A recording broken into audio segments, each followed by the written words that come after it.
live here at the station of decapitation without your head. I'm Nasty Neal, and I actually think he's just now making the scene.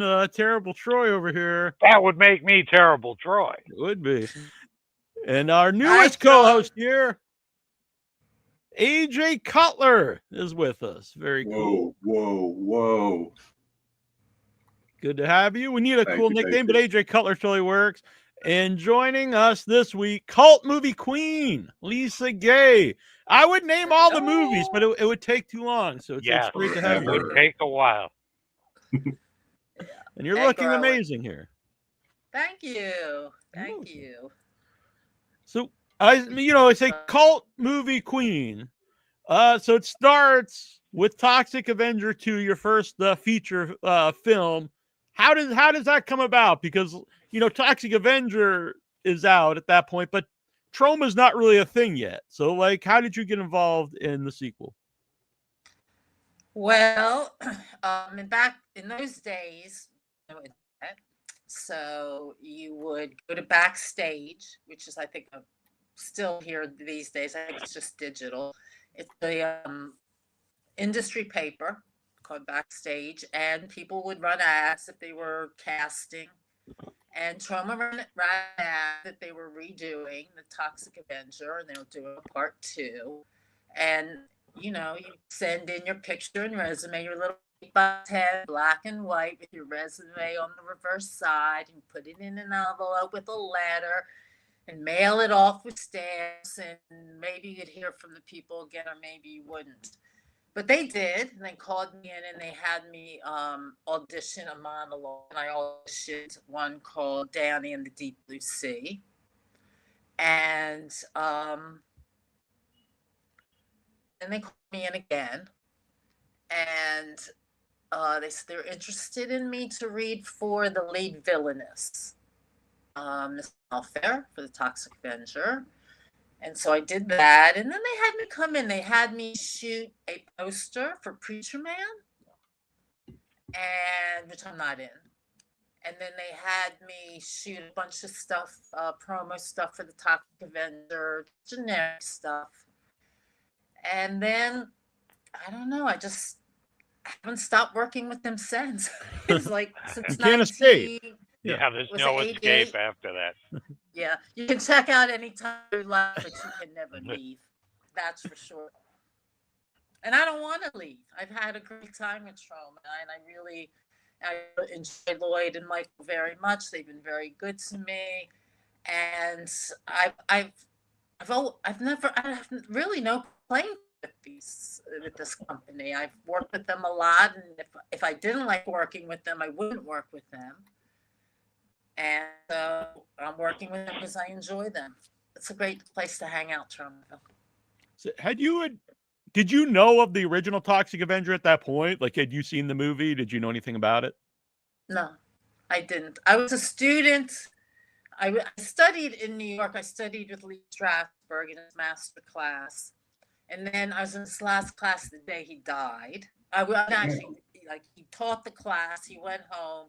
He went to sleep. He never got up again. Jeez. Great way to die. It was an amazing class, too. Amazing class. And not that many people showed up because it was snowing. And weather doesn't stop me.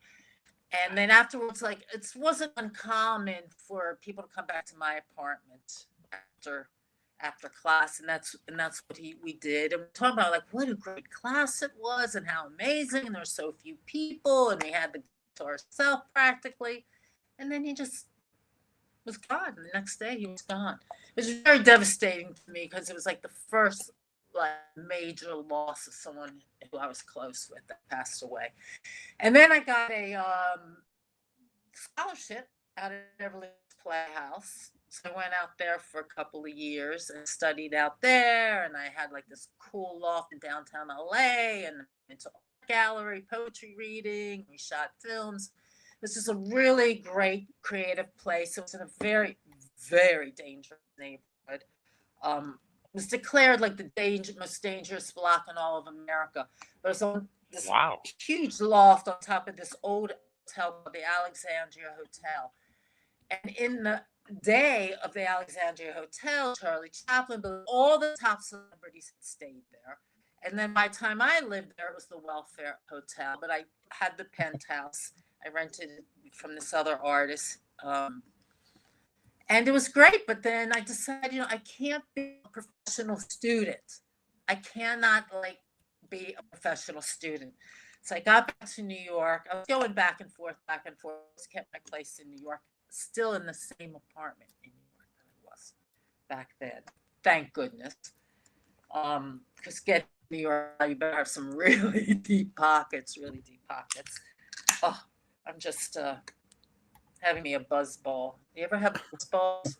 Troy's a big fan of those. Oh yeah, I am. Aren't they great? Yep. Have you seen the big one? I'll probably only get through half of this. It'll be enough. Okay, so then I came back to New York, and I'm not going to be a professional student. And I got the backstage, and I saw this thing for the Toxic Avenger, and I sent in a picture and resume. And this guy Phil Revo, who was a really funny guy. He's in Tox. He's in the Nuke Em High with 2 and 3. Really funny guy. I had a fallout with him, but great guy. And he was running the audition, and next thing I know, I'm casted, and I'm still here.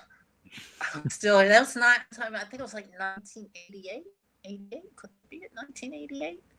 Somewhere around there. You literally got cast in that movie by sending in a letter with a stamp on it, and you got an audition, and a picture and a resume. Yeah. That's fucking crazy. But that's how you did it in those days. I know, but I know in my digital brain now, it's so crazy to me. Like I'm like, someone answered that letter, and it led to this long career. Yeah. That is so cool. And then I would go to the Cannes Film Festival with them, and I'd go to other festivals, and Fantas Porto in Portugal, and just I had myself a good time. Really had a blast, especially in Cannes with Lloyd, the crew back then, which was Phil Revo. And then, my friends like Tommy and Shelby Chung, Tommy Chung from Cheech and Chong were there one year because they had a movie. I forgot what movie they were promoting. Anyway, we hung out. We had a great time. And what year was this? Well, if we shot the movie in 88 and it came out in 89 or 90, I don't know. I depend on hardcore Troma fans to keep that stuff straight for me. Okay. That's a pretty special time to be at that festival. Yeah. It was very special. It was so special. And we had great rooms. It was before they got kicked out of any of the good hotel. They got kicked out of everywhere. But it was before then, years before then. And it was just a wonderful experience. You don't sleep. It's like interview, like press from all over the world. And Troma was always something different. Am I still there? Because I'm buffering. Yeah, you're still here. You're still here 100%. Yeah. I'm buffering me, but as long as you got me. Yeah. The Cannes Film Festival in New States was really great. I think I went with them about 4 times. Mm-hmm. And the last time I went with him, I got home and got pregnant a few months later. Kind of raised my son for 18 years. And then kind of got back, and like the genre welcomed me like I had never left. It was like really lovely. But I was really wanting to raise my son. I thought, oh my God, this is harder work than acting. To get the job done correctly, it's really hard work to raise a child, and it's something I enjoy doing. It's something I wanted to do, so I did it because I always put my life before my career. Mm-hmm. The career is part of my life, but my life comes first.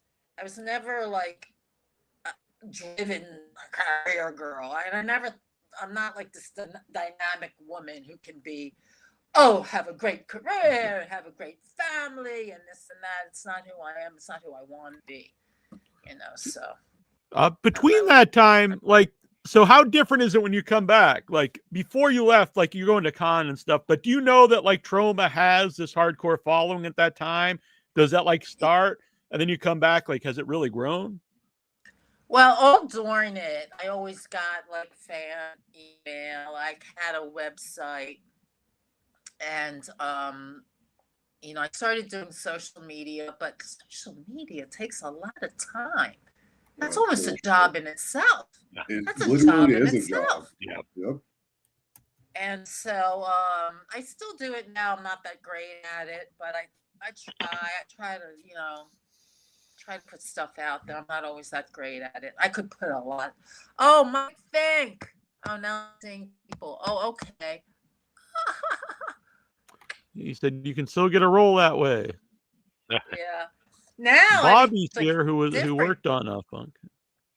Everything's very different. Now when I submit, I do everything through the phone. Everything has to be like, nobody wants professional photos. Everyone wants selfies. What do you look like right now? Oh, okay. Like whenever I apply for something, I have to like have a photo from the last week. And then when I look at like tonight, because I put, I got a little dolled up. Yeah. Everyone took selfies. We appreciate that. Agent calls me in the next week. I'm ready to go. And I don't have to I look good. I'm ready to go. So that's. So what did you think? What did you think of Lloyd Kaufman initially? Since you didn't see the original movie or anything, so this is before he's like known as a character. Like, what did you think of him? I loved Lloyd immediately. Lloyd is fun. He is so funny. I love funny people, and Lloyd is a very, very, very, very, very funny person.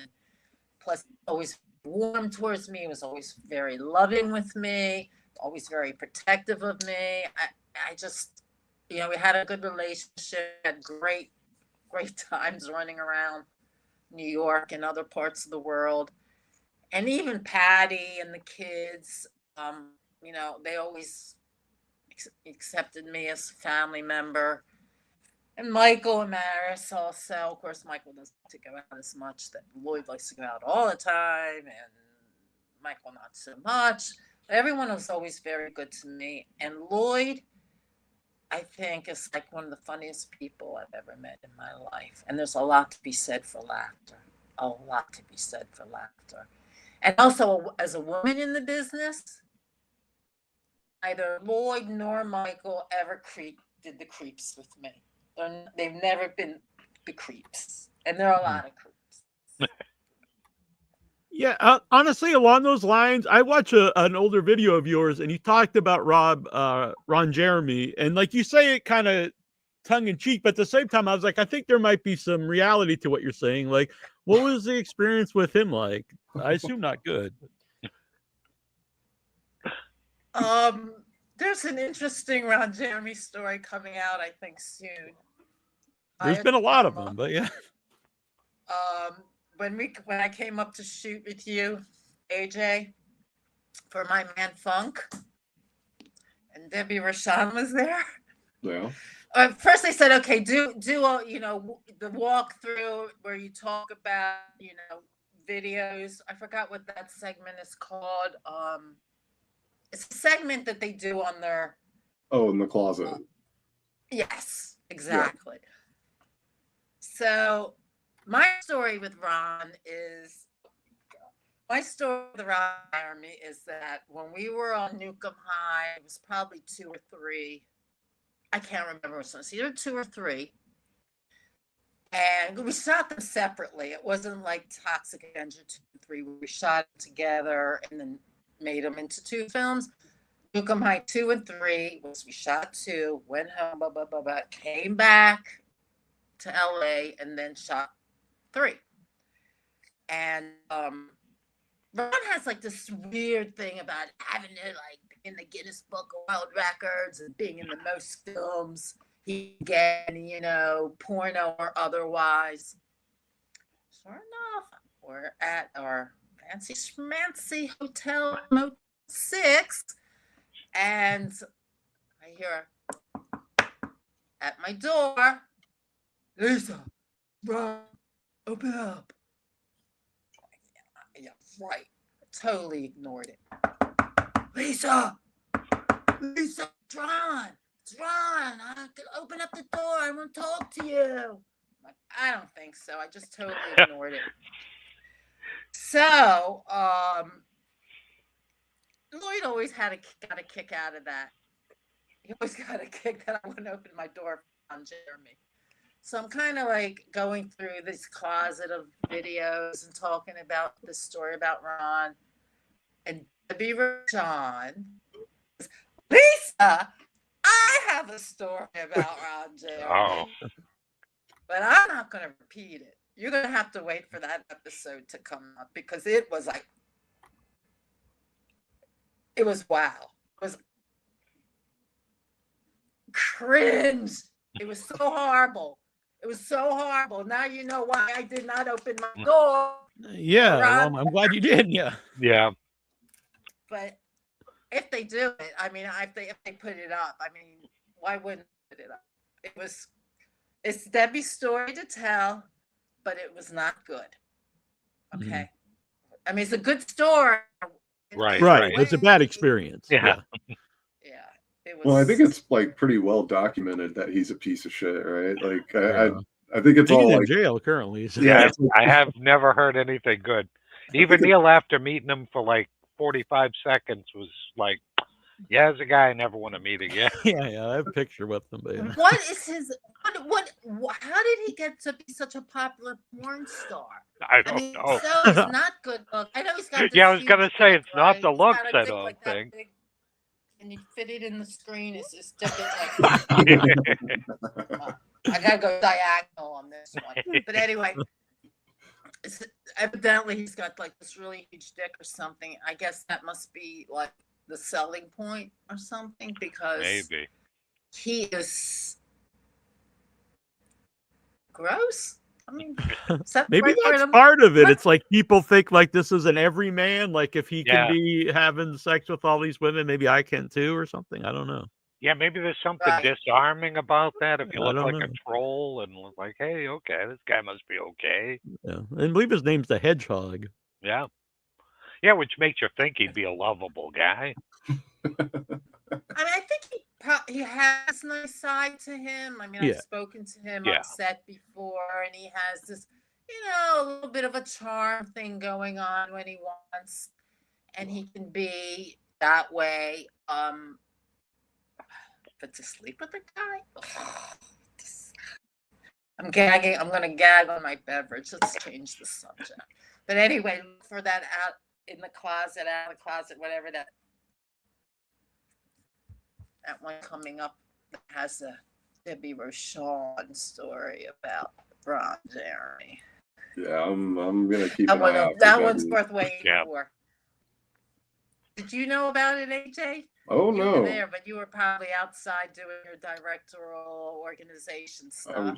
I was outside in the circus, running the streets, running amok, chasing naked man, and trying to wrangle everybody. It was a wild night.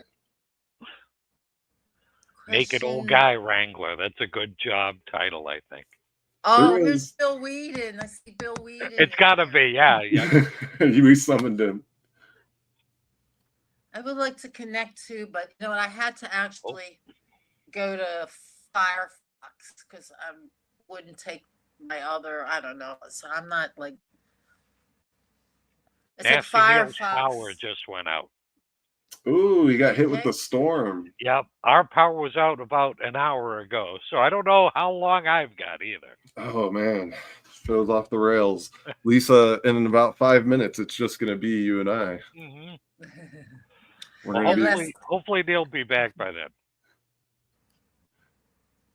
Doesn't he have a generator? Just kidding. No. See if there's anything in here we can answer. I see Mike Fink. Bobby loathes you. Hi, Bobby loves you. That's a funny name. That is funny. AJ's shirt is on fire. Yeah, it is a nice shirt. I agree. Is it burning? Hey. The buzz ball's kicking in. Yes, Mike Fink. Are you drinking a buzz ball too, Mike? I think he's talking about yours. Yeah, but I turned him on. I showed him and his wife, him and Sam, when they were in New York. Showed them what balls were about. So now I'm like getting back to the point in my life where I'd like to start having like people over again. It's like, oh, my apartment's always an apartment where everyone came and hung out. And I love entertaining. I love cooking. I love doing meals. I'll do breakfast, lunch, brunch, dinner, whatever. And then I had my son, and I still did all that, but for the kid crowd, for 18 years. It's where the kids came and hung out here. And now I'm ready to do it all again, but back to the adult crowd. Although my son's not an adult, but like my people. Yeah, you like to you like to gather. You like to party. Did you have I saw you had like an art space, an art gallery at some point? Oh. Yes, it was in LA when I was on it's called the Nickel.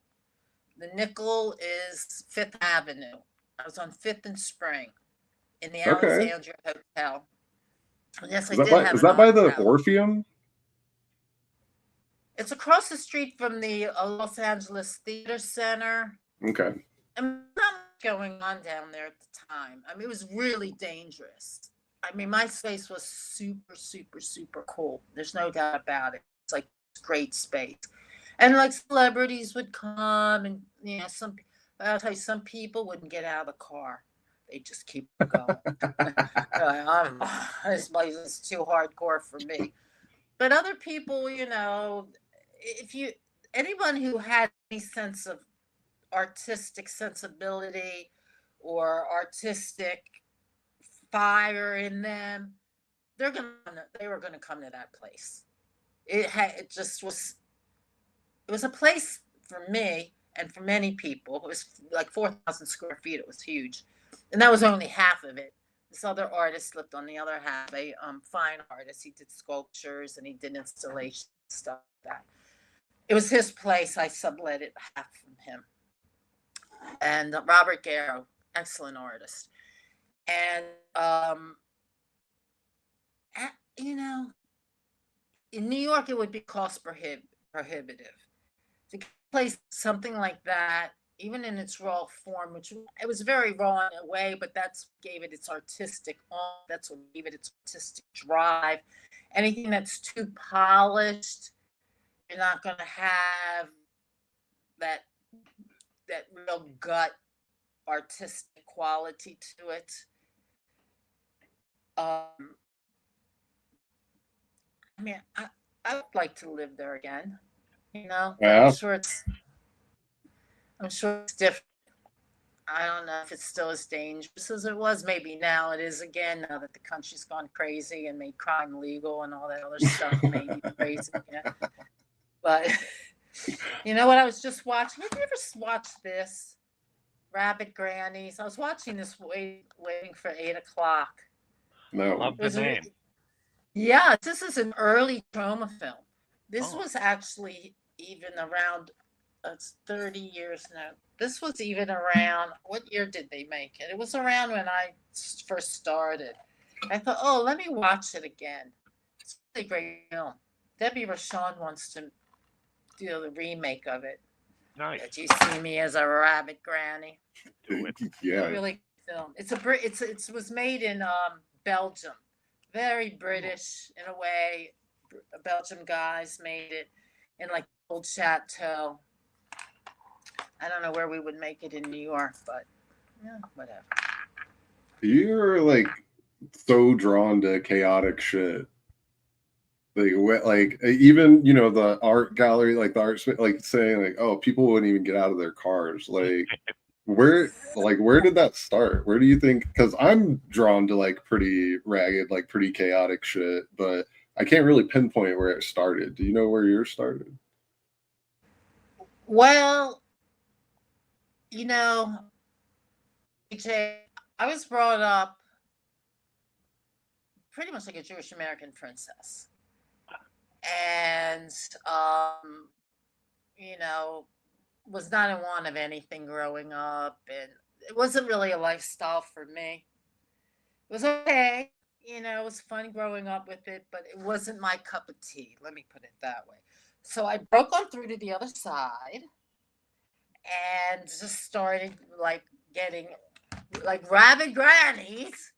I became a rabid teenager and I just wanted more from life. I knew there was more in life. I come from Baltimore. I come from a small town in Baltimore called Pikesville.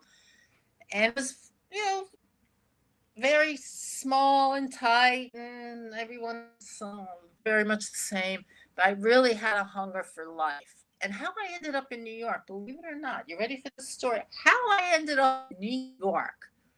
A friend of mine calls me on the phone and says to me, or asks me, says, Lisa, you know, I'm going to study at FIT.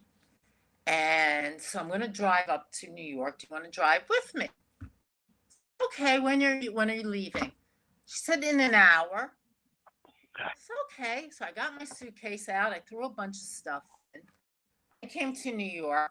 I never left. Nice. She lasted like a month. Maybe a month later, she was back in Pikesville. And I've been having this mad love affair with New York that has not stopped. I love this place. I love my life here. I'm very happy living here. Knock on wood. I don't want to jinx anything. But life here is very good. I like my lifestyle here. I live a very simple life in a way, but New York style. You know, simple but New York style. So when you got to New York, did you just do acting immediately, or was there had to be like other chaotic shit going on before that? Okay, I'm in New York, and I graduated high school when I was 16, and I worked for 2 years and saved up a lot of money because I was still living at home. So when I came to New York, I was able to afford a studio apartment on 23rd, between 7th and 8th, across from the Chelsea Hotel. Sid Vicious killed Nancy like the first week I was in that apartment, across from my house, my apartment. So I'm like, oh, well, this is interesting. Okay. All right. Welcome to New York. Welcome to my first apartment. And so, I forgot, what was your question? Let me see. Because you didn't about the acting, like you didn't jump right into that.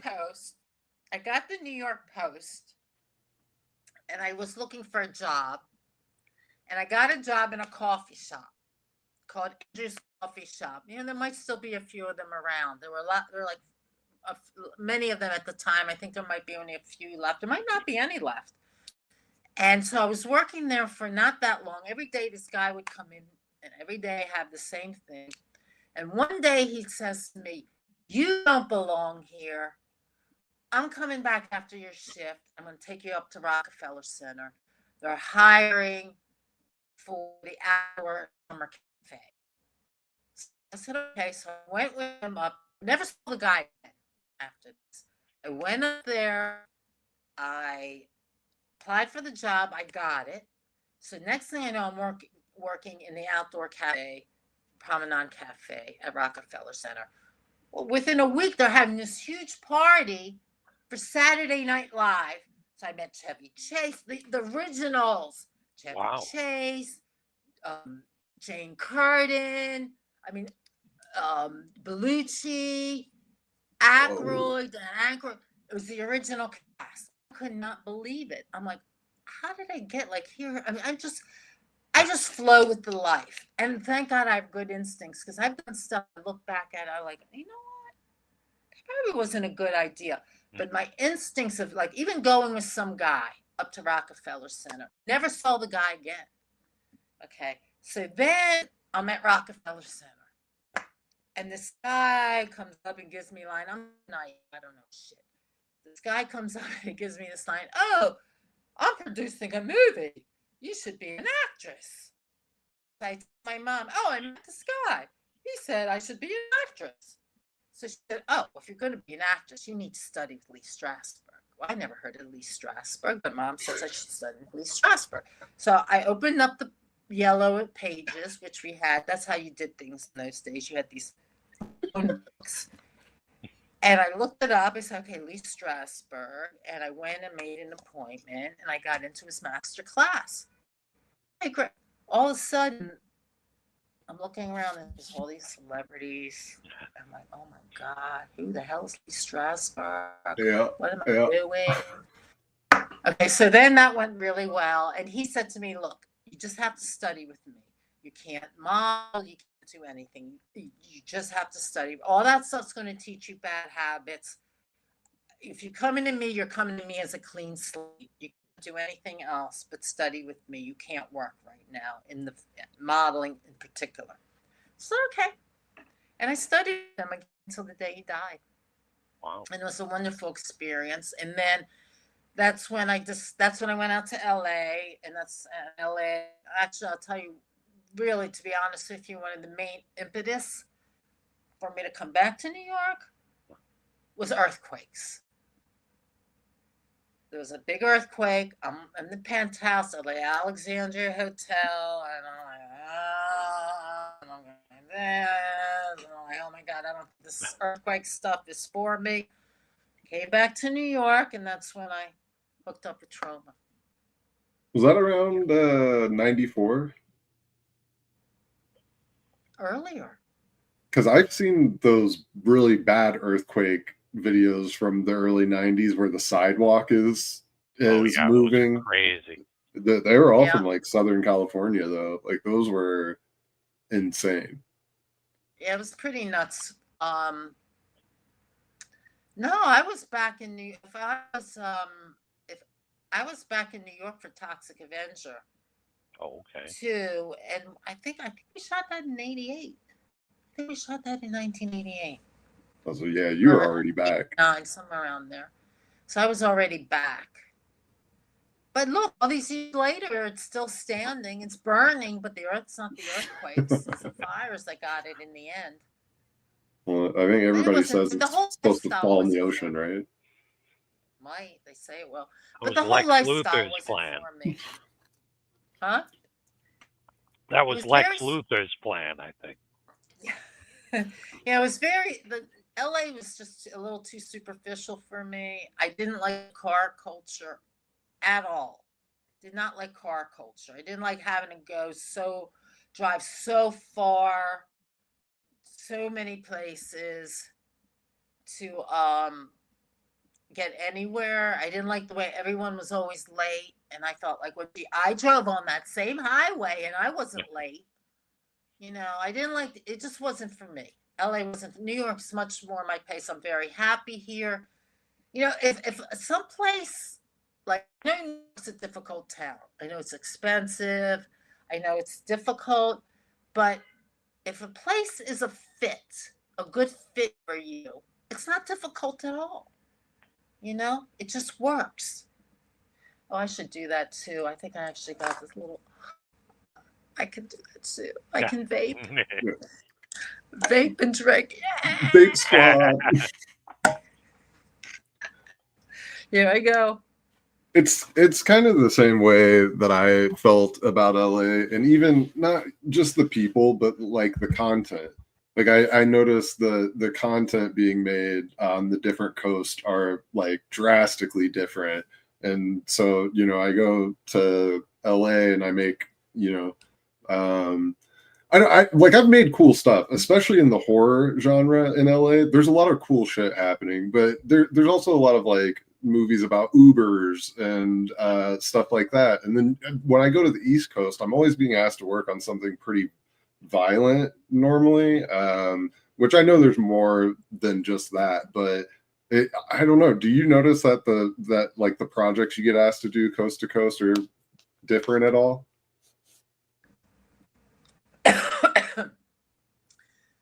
LA, Oh, I shouldn't have smoked. LA is LA is a little hardcore for me. You know, the level of abuse that they expect you to put up with. Nasty Neal's back! Yay! Completely. I was down here in the total darkness. Yeah, sorry about that. I even tried. I was like, maybe I could get on my phone, but it was powerful enough to send a text. That was about it. Well, I'm glad I you was didn't. amazed though the stream still stayed. I thought Yeah, maybe that's it really was weird. So yeah. yeah, I'm glad AJ was here. So Good you guys to know. You know, what were we talking? LA is just, you know, LA wanted things of me that I just wasn't willing to do. And then I would see like women that got the part I didn't get, and I know what they had to do to get it. And it would like break my heart. It would like really break my heart because I knew what they had to do. And again, you know, I always felt like life is most important. Life is most important. And careers can be overrated. Okay. The hunger for something like that, if you have to sell your soul to the devil, some people are comfortable with it or can do it. I'm not that person. I'm not that person. I know one thing is that I feel very good about life. You know, I'm very happy with the life. I've enjoyed my life. I continue to enjoy my life. But I've made some hard decisions. I've made decisions like, no, I don't want to do that. Ugh, you're so disgusting. You think I'm going to do that for a part with you? I don't think so.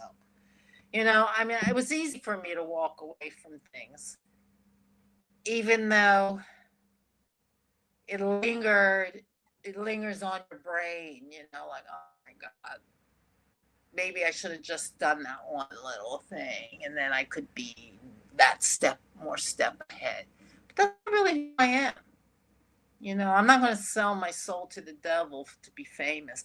Let me tell you, I don't think being famous is all that great. I love walking around New York. I mean, I'm a New York girl. I'm on the streets every day. Every day I'm out there. I'm like, you know, looking for, you know, just, to me, it's entertaining. I'm walking everywhere. I'm doing things. I use New York. I see a lot of shows. I mean, a lot of shows. A lot. But New York, you know, everything comes through New York. It has any feet at all, it's going to get it to New York. I saw this like classical accordion player a couple of days ago. A classical accordion player. It was just like amazing. It blew my mind what she did with that machine. Absolutely blew my mind. Like you get these like really unique, weird, from all over the world they come to New York. And luckily I'm plugged in enough that I know about these things. I get to go to them. I get to go for free. So, I mean, it's in my budget. So it's to be plugged in anywhere. At least I'm plugged in New York City. And that to me is a good life. And if I was famous, I don't know if I could do all that stuff. I'm telling you, I'm seeing things that are so unique. I am taking in my brain. I'm visually and feeling things that are so unique in life, that are coming from all over the world, and they're passing through New York, and they're doing a show here. Like the accordion, it was one show she did, one show, and that was it. And she's all back on to wherever country she's from. And, you know, it's like the only place that you can see like that, and then a block away, someone set a bus stop on fire. Like yes. it is. You do. It's amazing. And everybody just keeps going. It's really like its own movie, and so it makes sense to me. I couldn't picture you living anywhere else. Unfortunately, I think you're stuck there forever. Fortunately, I'm very happy. As a child of chaos, you have found your spot. spot. Back and show you. Should I strip it back? The reveal. Ta-da!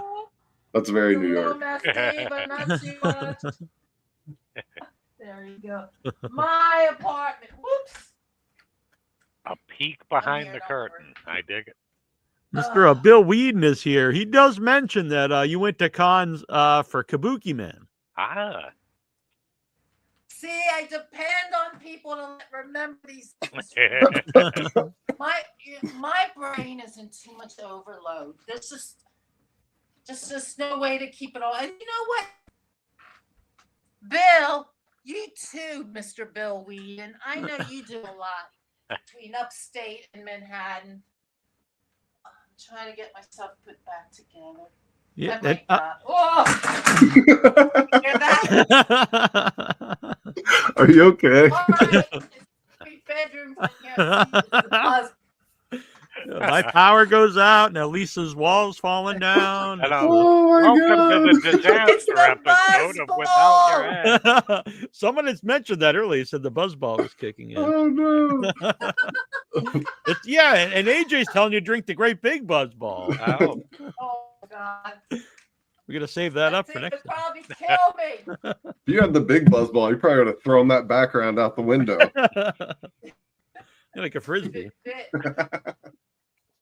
Oh my God, I'm behind it now, but I'm coming back. All right. Thanks everyone for watching, by the way. And we're live on several different places, but I can't pop your stuff up if you're on Facebook or Twitch. So the best way is if you come over to the YouTube. But I appreciate you watching wherever you're watching. And hit the like button, subscribe. If you want to help support the show, you can become a member. It starts only $3 a month. I think we're up to 45 members. That's pretty cool. Ooh, nice. Back to my bedroom. All right. I know Bill has mentioned many times to me that his favorite line in Citizen Toxies actually is a conversation with you. I don't think you say the line, but it's in his scene with you in Citizen Toxies. Yeah, I couldn't do too much for Citizen Toxic. Citizen Toxic. What was Citizen? That's the fourth one. Yes, he's the abortion doctor, and I believe you're his assistant.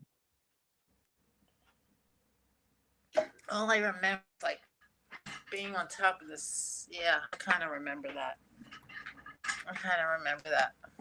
It's hard to remember. Like so many sequels. It's like, what did I do in what sequel? You know. This is a good question here. Martin Gray, he brings up, what was your role in Our Man Funk? Well, I play a nurse who unfortunately had an early demise early in the Spoiler film. alert. Yeah. And It's a good spoiler. so I do pass away in trauma style. Yeah. And you're just gonna have to wait for the movie to come out. Exactly. See how it happens. So I believe both myself and AJ got involved in Our Man Funk because of Bill Weeden. It was his passion project. And so how did you get involved? Is that also a similar story? Yeah, Bill asked me to be in it, and who can say no to Bill? Nobody says no to Bill. So, and I wanted to. I mean, it was like his passion project, and I'm passionate about Bill, so it just all meshed. And what did you think of this guy as director, AJ Cutler? Oh, very good. Very, very good. Very on top of it. Very, very on top of it. He's talked to you. He works with you. Communication's easy, which is very important for a director to be able to sink in with the talent. And it just brings more out of you when you have that vibe on set with the director. And the director really does create tone of the project. And so however the director is going to trickle down throughout the whole project, throughout the whole film. or TV show or whatever it is. And I think you're going to see when this comes out, just how great AJ is. You're going to feel it. You're going to feel it through people. You're going to feel it through the finished project. You're going to feel it in your soul. I agree with this. AJ. Well, I'm a terrible director. I just got really lucky to be placed with Lisa. I'm sitting there like, oh, we could just hang out all day. I was like, this is my kind of personality. So fortunately, you were so down with just the chaos.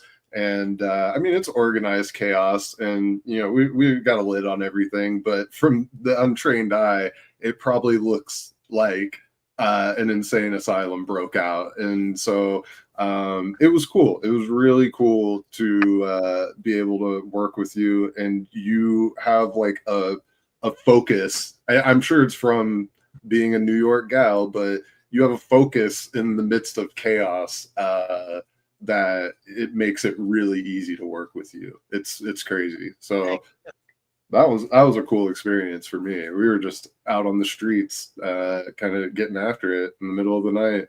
And I don't know. I like that. I like that shit. I like being thrown out into it and not really having a controlled environment. And it sort of makes magic sometimes, you know? So yes, it does. And good filmmaking is like controlled chaos.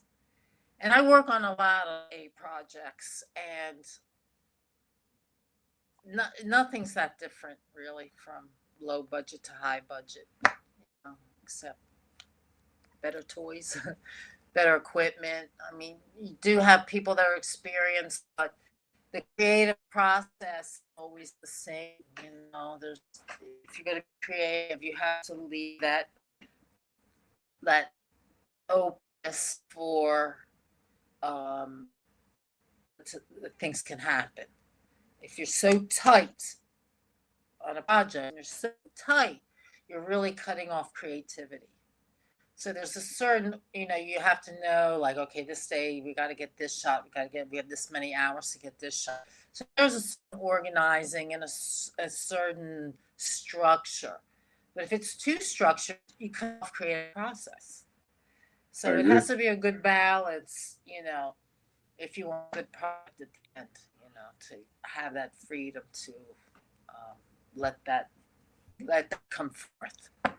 I have a question for both of you guys together. So, AJ, this is your first feature film, Our Man Funk, and it's one thing to direct like an idiot like me who's not really done much, but then you're directing, you know, a veteran actor.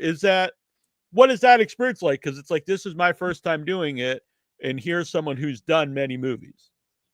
It's always intimidating working with a good actress or good actor. Anybody that's good at what they do, I feel like, you know, you got to come into it with a little bit of you got to be humble, you know. And I was totally willing on this project to come in as like an open book. I'm coming in, I've got a vision, I've got a tone. It's not my story, but I've got, you know, my hands on the wheel, and I feel pretty good about it. And then each person that was sort of brought in just fit so well. And I won't say that everybody did. There were some changes that we had to make before shooting, and I'm like pretty happy with the way that a lot of those changes went, that you know, the indirect ones and the direct ones. But the people that were really locked in, that we were really excited to shoot with, it was pretty intense at first, and then everything was just easy. It was just like everything else. And I kind of liken it to riding a bike, but I have directed a lot of stuff. I've directed music videos, and I've helped a lot of people take their projects sort of from A to Z, you know, and it felt like a really natural thing. I think them being such skilled actors was kind of a cool thing for me to sort of inject when I needed to, but then I was able to actually learn a lot from people like Lisa while filming with her. Like it was kind of crazy. Like as we went, and she'll tell you. I mean, a lot of the things changed as she was pulling up, and so I mean, there were things I was that going to wear this dress. You were wearing that dress. It's very much like my shirt I wear in the movie, to be honest. So. Which I mean, and to me, I know good actors, they come well prepared, and I also know that good actors can pivot on a dime, and so I feel like she was open, and then we kind of bounced some things off of each other, and it was a cool collaborative process, and I don't know. I feel like I was with Lisa for one night. I feel like I learned so much from her, and I just, we just sat in that corner and talked and talked and talked, and we worked it out. And I love the scene. I've seen the footage back and forth. I love the scene. It's like we always knew each other. It felt like old souls. It was crazy. Yeah, it's like it didn't seem like we didn't know each other. We just it was like almost like we knew each other. We just picked up where we left off. Simpatico. There's no awkwardness or nothing. It was it's seamless. There was I'm one point answering some questions on here. Yeah, that's cool. I forgot that we were shooting at one point.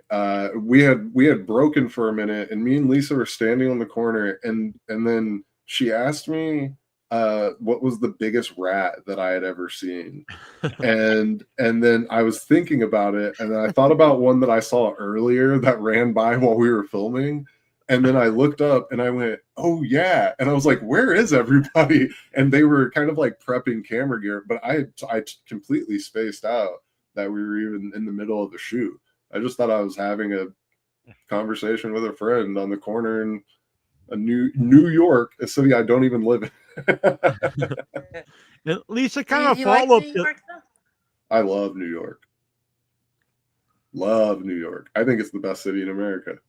And I'm not just saying that because you're here. I've been saying that all year. Yeah. And Lisa, kind of a follow-up to that. I'm sure sometimes you worked with a director, it's maybe their first movie or second, whatever.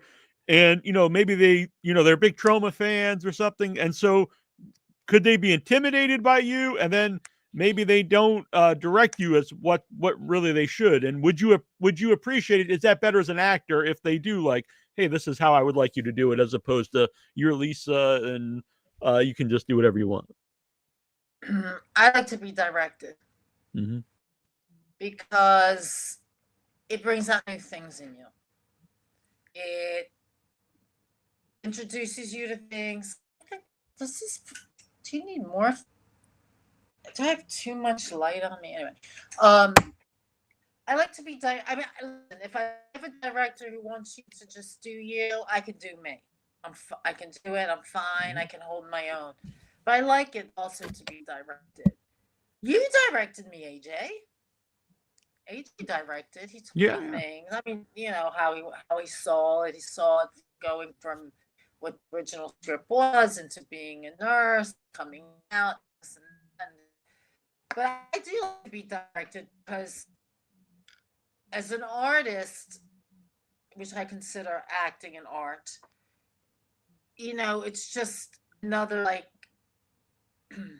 let's say, you're going to do a picture in oil and someone says, oh no, you got to do watercolor. But gee, watercolor, well, now that's going to introduce, and if you have an open mind, and all of a sudden new things will come out because you have a new idea. Yeah, I like to be directed. Faye Ivy, she's both in the YouTube chat and on Facebook. On Facebook, she asked, when was the last time you got to see Phoebe Legere? I'm not sure if that's how I say your last name. Legere? Okay, Phoebe Legere. You should both do something again. That would be a dream come true. I'm friends with Phoebe, and we are in communication.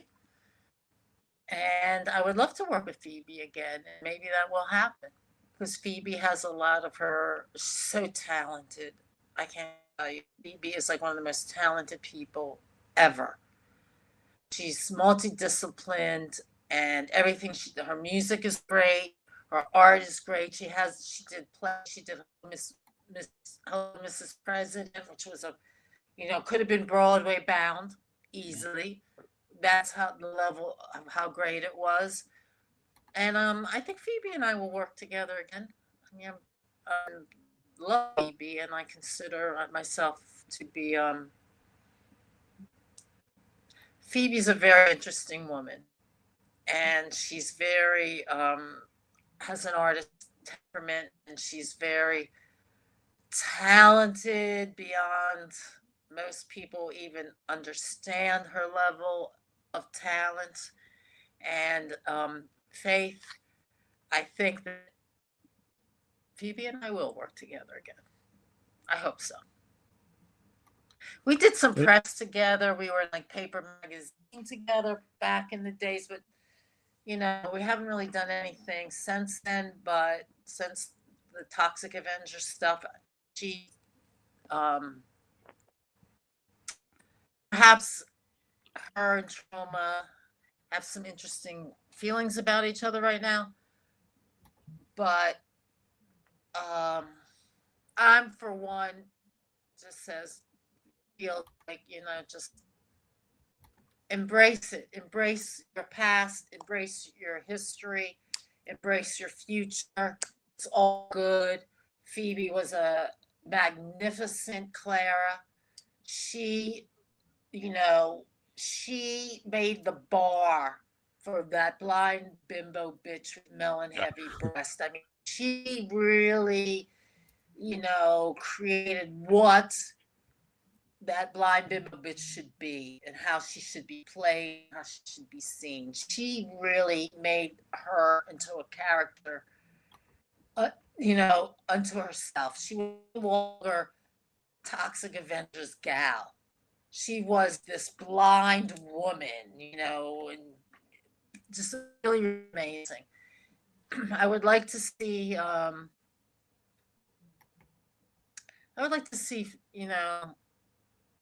bygones be bygones. I would like to see Troma and Phoebe happy together, and everything's good. Everything's good. That's how I would like to see it. Everything's good. Yeah. You had mentioned this earlier about Toxic Avenger 2 and 3 were filmed at the same time, and they were broken into two movies. And interestingly enough, when we were at Our Man Funk and I was at Tromaville, they were editing part 2 and 3 back into its original version, which I think is pretty wild. And yes. When did you know? Well, first of all, like when you got the script, was it one movie, or at that time was it already two? No, it was one movie, and I've got the script, of course. Well, maybe not of course, but of course I do.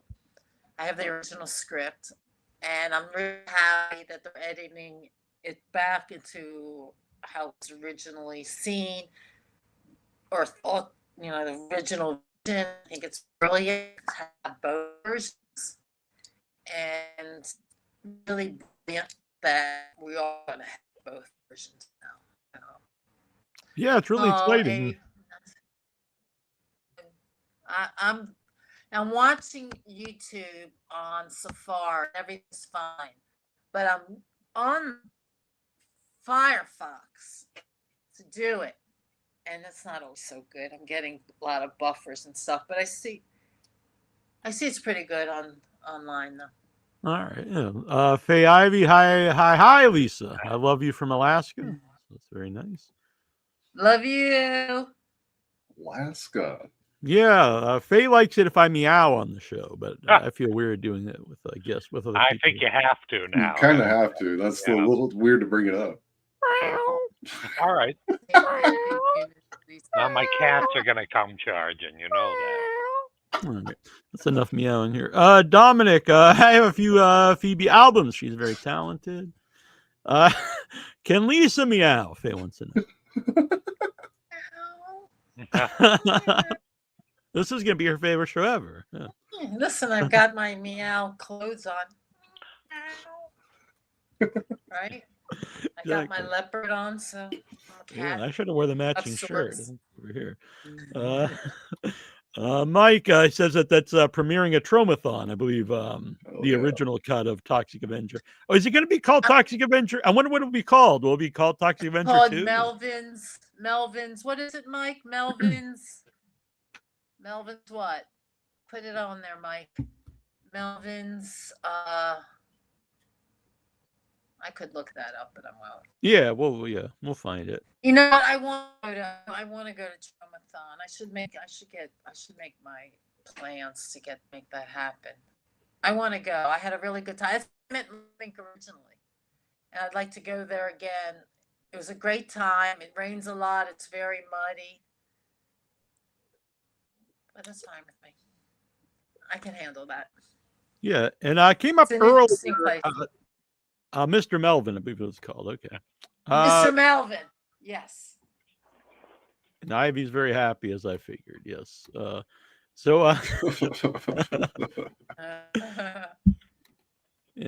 for I guess I shouldn't, but Faye can really do a good purr, by the way. So I'll just throw that out there. But so Power of Positive Murders. Anything you can talk about it?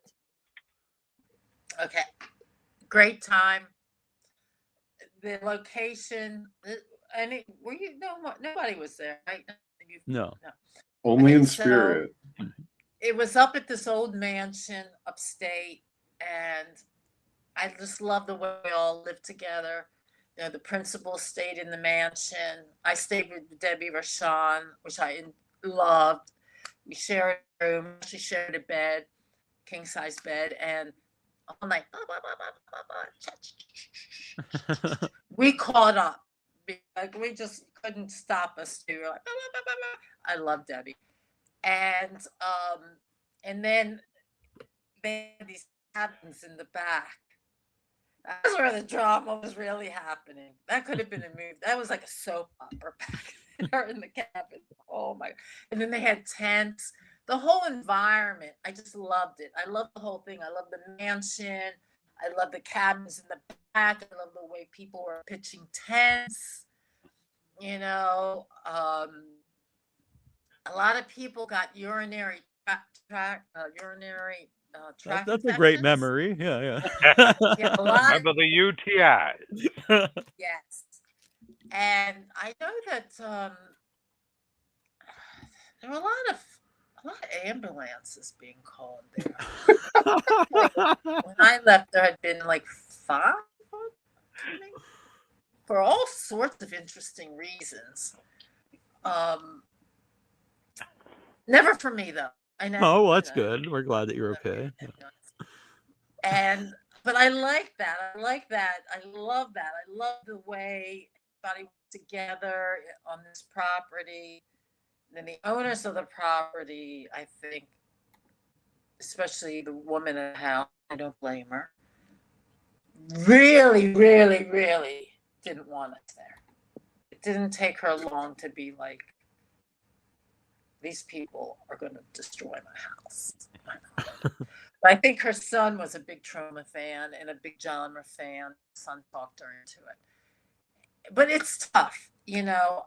Productions are tough on properties. I have a friend that has a great house apartment, actually where my son had his birth, and he comes to me and he says, "Oh, they're gonna." And I rented my just for the hell of it. Oh, I rented my penthouse, which is an amazing place here in New York, to this production to come and make a commercial. And don't do it. Your floors are gonna get. Don't do it. Productions, by their very nature, what it takes to make a film, a commercial, a TV show is a lot. And something's going to get ruined. Something's going to get broken. Something's going to get destroyed.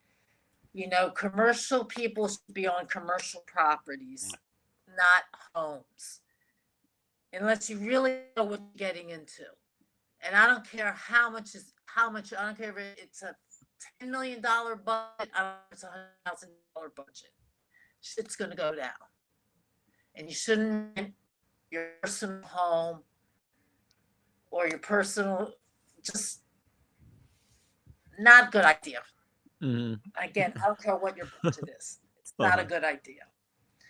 But I loved it. I loved it. My part, I played a really, really old lady.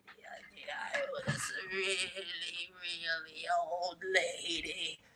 I mean, I was 1 foot in the grave. And it was a fun role to play. And I get by rats. It was a great way to go. And yeah, I enjoyed it. I went wrinkly. Luckily they had to put the wrinkles on. Right. They didn't come natural. I mean, some of them might have come naturally, but not them all. They put these wrinkles in, and I was really a really old lady, and I enjoyed that. I enjoyed that type of character work. I don't have to be beautiful. I don't need to be beautiful, young. I can be old and gray and wrinkly and enjoy it just as much as being, hot. I would love that. Yeah. That movie shot for months. How long were you on set? I went up for rehearsal, so I was just there for a couple of days, and then when I went to shoot, I think it was for like a week, maybe. I didn't shoot every day. There was a thing where I was supposed to shoot, but the rats, they needed the rats. We had to work around the rats a little bit, I mean, they were like such divas, you wouldn't believe. So we had to work around the rats, and to me, I do what I have to do to get the job done. So I stayed up there forever, how long they needed me. I'm there for you. Let's get the job done. No complaints. And again, I got to hang out with Debbie a lot, and many people said who I had a great time with, new and old people that I knew. And I enjoyed meeting new people and talking to people. And of course, the soap opera in the cabins, in the tents, was enough to keep anyone interested. Waiting for the next ambulance to come up and take someone away. I don't know. It was funny. It was good. It was a good drama set. I mean, you hear a lot of crazy stories about that set. Like I feel like it's like a mythical thing, like there's lore. But what was one of the craziest things that you saw? Well, it was pretty endless, I think, as far It was the amount of stories. The amount of the accumulation. I think the urinary tract infections and UTIs. I'm glad we missed that on Funk. And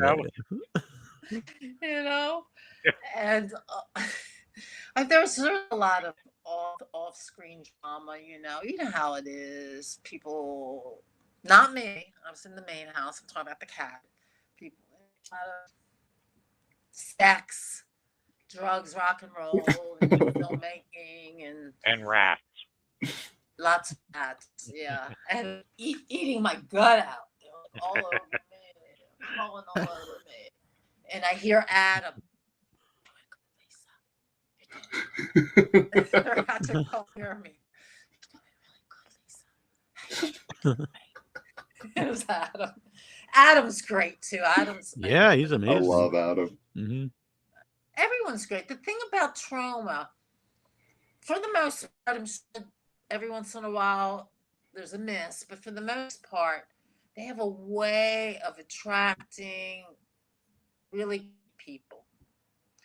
There's a lot of relationships that come out of Troma. There's marriages, there's kids, there's Adam and Amanda, I believe, came out of Troma. Wow. Adam and Amanda, and then me and AJ. Yeah. There were a lot of them. I can't think of Buzzballs buzzed me out. But there were a lot of them from Nuke Em High. The Nuke Em High's after me. They got married. Oh, and didn't Will Keenan meet his wife? They're not together anymore, but they were together for many years. I believe they met on a Troma set. Lisa Rowland, who was the subhumanoid in Class of Nuke Em High 2. I mean, she always had a crush on Toxic Avenger. Oh, yeah. Actually, yeah. When we had the cast of the original Toxic Avenger and 2 of the main villains there married off that movie. Yes, there's a lot of solid relationships, kids and everything that come out of Troma sets, which again just brings you back to that somehow they pick people. You know, Lloyd's got an instinct for like people. He's got an instinct for people. And again, you know, sometimes a bad egg gets in. Yeah. But for the most part, no. And for the most part, we all get along. We're all friendly with each other. We're all fine with each other. It's really like the magic of Troma. It's really the magic of Troma. Yeah. Dominic says, long live Professor Holt, R.I.P. Brick Bronski. Nuke 'Em High 2 and 3 are his favorites. Yeah, Brick Bronski. Yeah, we didn't really see much of him after Nuke 'Em High 2 and 3, but he was great in it. I mean, how perfectly casted was he? You know, this jock type of guy. And let me tell you, I'm still friends with Lisa Rowland too.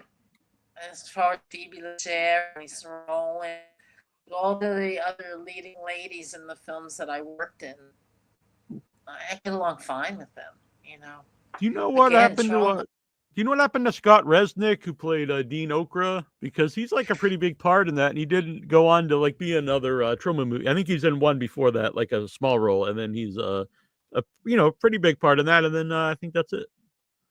I don't know. We need to do a deep dive on him and see. Yeah, we need to find this guy. Yep. Yeah, I remember when I talked to the cast of Toxic Avenger, the original guy I forget his name now, who played Toxic Avenger, like no one can find him, and you would think he would like make a killing at conventions and stuff. Yeah, well, Lisa Starr, who took over Lisa Rowland's part in Class of Nuke 'Em High 3, I looked for her in earnest. I mean, I really looked for her, and I couldn't find her at all. And I do try to find people from time to time. Sometimes I just find them, sometimes I don't. And of course, like Phoebe and I have always kept in touch. Lisa Rowland and I have always kept in touch. But we're New Yorkers, you know, we're like the New York people, so it's easier. I go see a lot of stuff that Phoebe does. She's performed a lot. She's always doing something interesting. And Lisa Rowland, you know, she lives on Billionaires Row. See her on Billionaires Row, and which is 57th Street.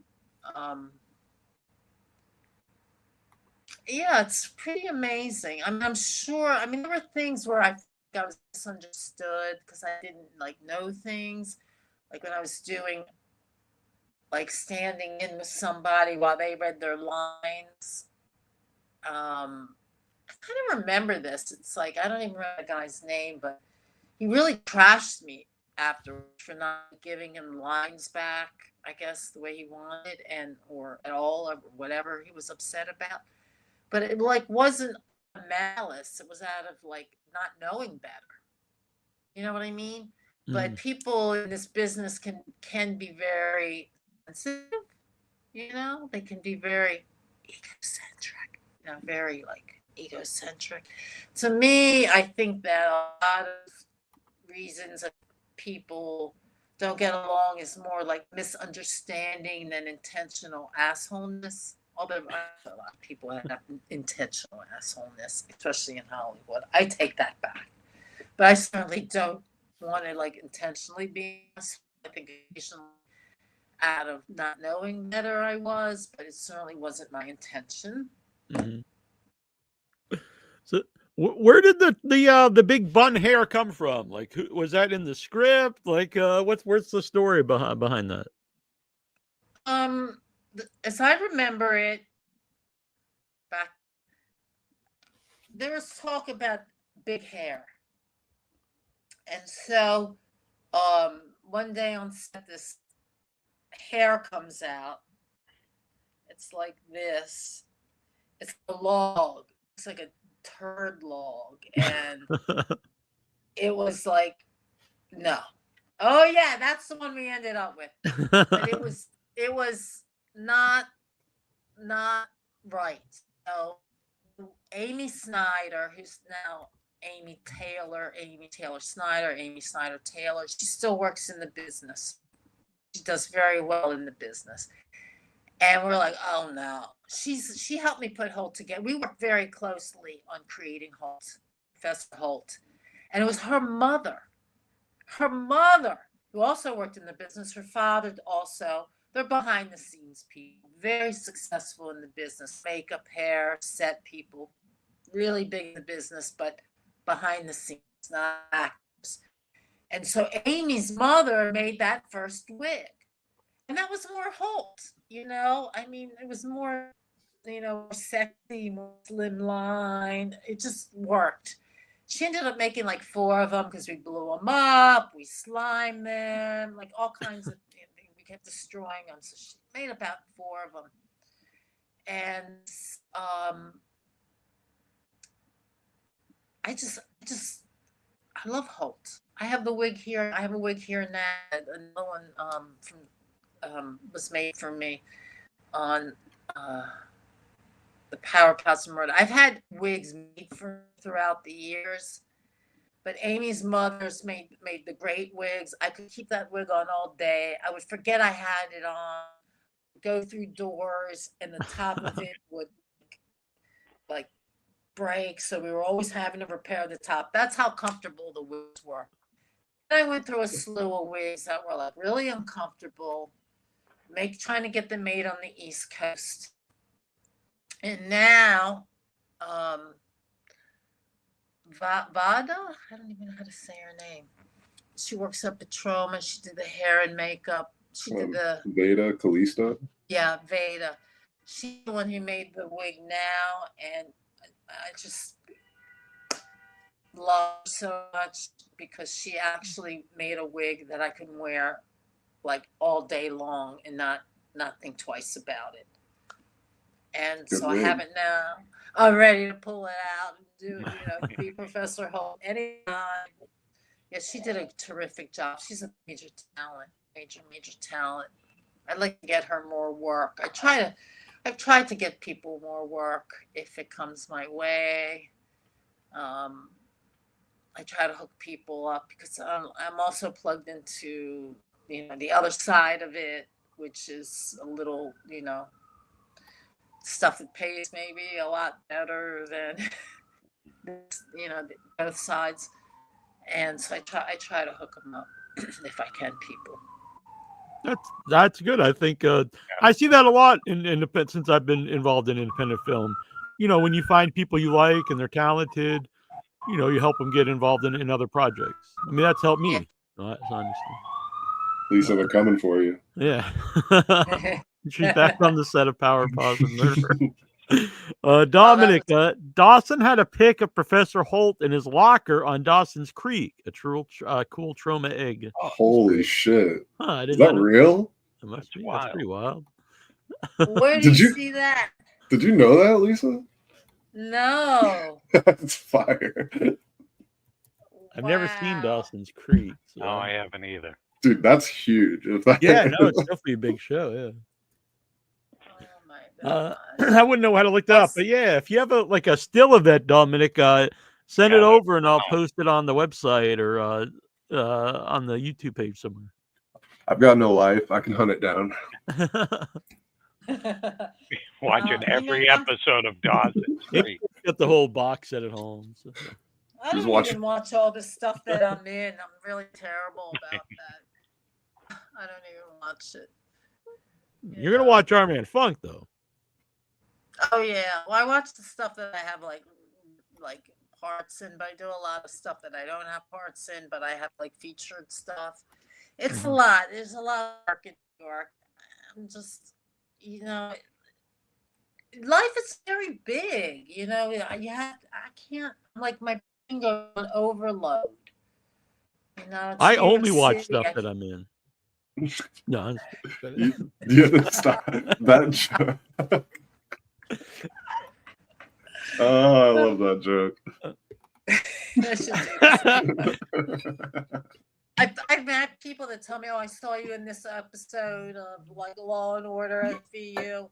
I still don't go back and grab it. I need to like screen shoot this stuff because, oh, I saw you in this, I saw you in that, so I know I'm in that. But it's like they tell me, and I think about it for a couple days, and then I'm on to the next thing, and then it just leaves me. Nick Charles says you were awesome in B documentary. It's a documentary that he made, and thanks for being in it. Nick was great. It's great that people are, documenting this part of the genres, in this way. Others making the films, but like this is almost a documentation of. You mentioned Debbie, who we've had on the show many times, and this was my first time getting to meet her on Our Man Funk in person.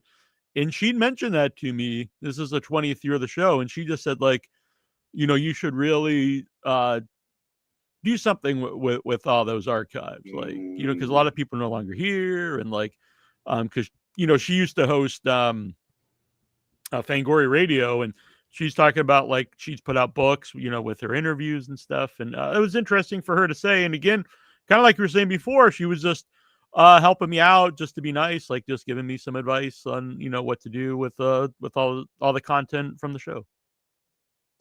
Well, eventually you might be able to re-edit it into something, and it's all going to mean something in the end.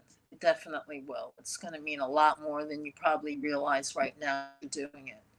You're archiving very important parts of film history, especially now in film, because things are really, really changing a lot as far as how things are made, how the business is run, with the streamers and the not really like today. I mean, saying it's like even today, with the budgets and how money's distributed. I mean, we know that the guys on top always end up making more, but everybody under that, to even the top celebrities, and nobody's going to be making that type of money anymore. And these type of films know how to work on small budgets. And these smaller budget films are probably the films that are the most interesting films right now, because they know how to function on small budgets.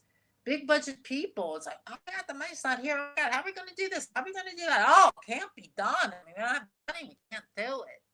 When you can do it, with or without the money, it's just how are you going to do it? And I think that because again, I work a lot, so I really see like it from different angles. I see it from the A, I see it from the B, I see it in between. It's more A, Z, and in between. And it's right now a huge transitional period in the way things are going to be done in the future.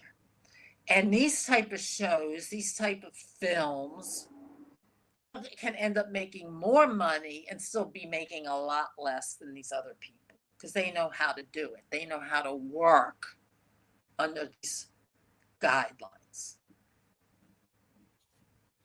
Yeah, the real giant movies a lot of them are bust now, because you'll see that they'll make like 500 million or something, but they cost that much to make. So they're like, actually losing money, even if they're making, insane amounts of money. And I actually go to the theater a lot. And besides like the big giant movies, a lot of it stuff that people I see in the theater are like for independent horror movies. Like, they'll release all the time at the theaters because they know they have a built-in audience. Yeah, and the stuff that Troma does, I think, is so much more creative. It's like the boundaries are different, and it's just more interesting in a way. It's just more interesting. More money doesn't mean more interest.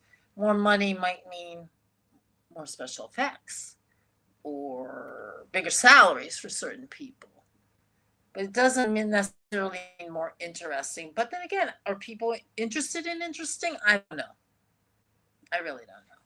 Well, I think that's turning, because I totally agree with what you're saying, and I feel like we're in like a wild west of filmmaking right now, where these studio guys are kind of panicking because they're not really making shit that connects with people. So like you've got this like algorithm based films being made where they're like, we think this is going to do really well. Okay, and you're going to make a Monopoly movie. Like, I would much rather watch some interesting shit that came out of someone's brain, no matter what the budget is.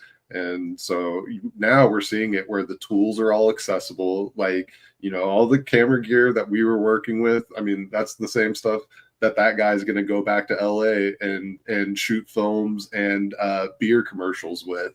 And so it's like all the gear is in our hands now. Like, now it's up to the indie people to figure out how to be resourceful and just tell good stories, be entertaining. That's what we're trying to do. Yeah, definitely. And we are. Yeah, there's some weird stuff that gets released even with like name actors, like The Substance. Like, that's a really weird movie, and it's got Debbie Moore, it's got like A-list people in it, but the original studio didn't even want to release it, and then it gets like I think is it Neon or one of those puts it out, and or A24 maybe, and it does great, and it gets up for Oscars. But I see a lot more weird stuff in the theater than I used to see. That's because what people want. They don't want this cookie cutter stuff. What kind of stuff? If they have a movie that does well, all of a sudden you got 10 more that look just like it coming out. 20 more just like it coming out. It's like someone has an original idea and then that makes more like it. Yeah, it's just not the same. It's like fireflies. Like, they're special because you only see them when you're in a certain part of the country at a certain time of the year. But if you just saw them every fucking day, like, nobody would care. You're like, it's just, you'd be killing fireflies like like mosquitoes. Yeah, I'm reading some of this stuff. Mike Frank is so funny. You appreciate everyone here. Don't forget to hit the like button and subscribe here if you and come over to the YouTube. Like I said, we're streaming on many different platforms, and I appreciate wherever you're watching it, but on the YouTube it's easier for us to see what you're saying. I also want to mention, I have not seen this, but I'm looking forward to his Pizza Guy 8 because friends of mine are involved. Dylan Mars Greenberg will be on the show soon, or back on the show soon, and Tate Hoffmaster, who we've had on the show. Tate Hoffmaster is hysterical. He is such a funny guy. I love funny people. He's so funny. I loved working on that film. I would work with him again. He's so funny. I like Pizza Guy 8 a lot. I like it a lot. Yeah, I'm looking forward to see. I like Tate a lot. Pizza Guy 1, by the way. There was just a Pizza Guy. Yeah. So you don't have to go and watch all 7 before you see Pizza Guy 8. You can just go. I love that film. Really like it. I know that's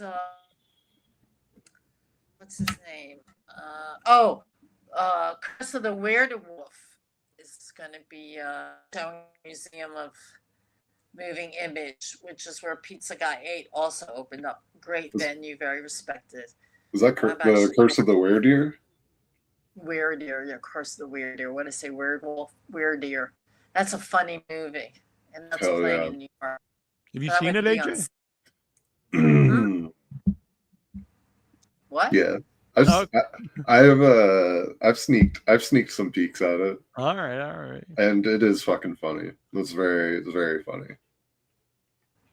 Yeah, I like comedy. I like doing comedy, and even if I try to do something serious, people end up laughing at me anyway. So. They laugh with you. Yeah. I think I was doing this film in Belgium, and it was a very serious scene. And everyone started laughing, and they're like, "Yeah, you just got a face for comedy." That's crazy. Yeah, I like comedy. I like making people laugh. Yeah.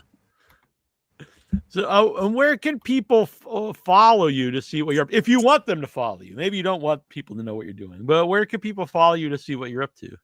Well, I'm on Facebook, Ms. Lisa Gaye, MsLisaGye. I have a personal page and a fan page, but I've been opening up my personal page more to fans because, and I just let like 300 people in. I don't know what else to do. I mean, they want to, it doesn't make a difference. I mean, Yeah, it's fun. whatever. I could let in another 800, but I don't know. I have to like take a little bit at a time. Listen, and then I also have on Instagram at Lisa. I have a YouTube channel too, Ms. Lisa.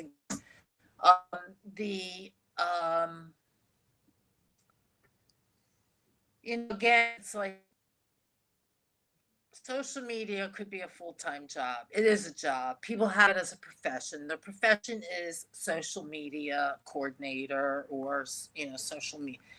So I do what I can with it. But I'm not going to spend full time on it. I do what I can with it, usually in the mornings. I mean, if it's like a great weather day, chances are you're not going to find me on it.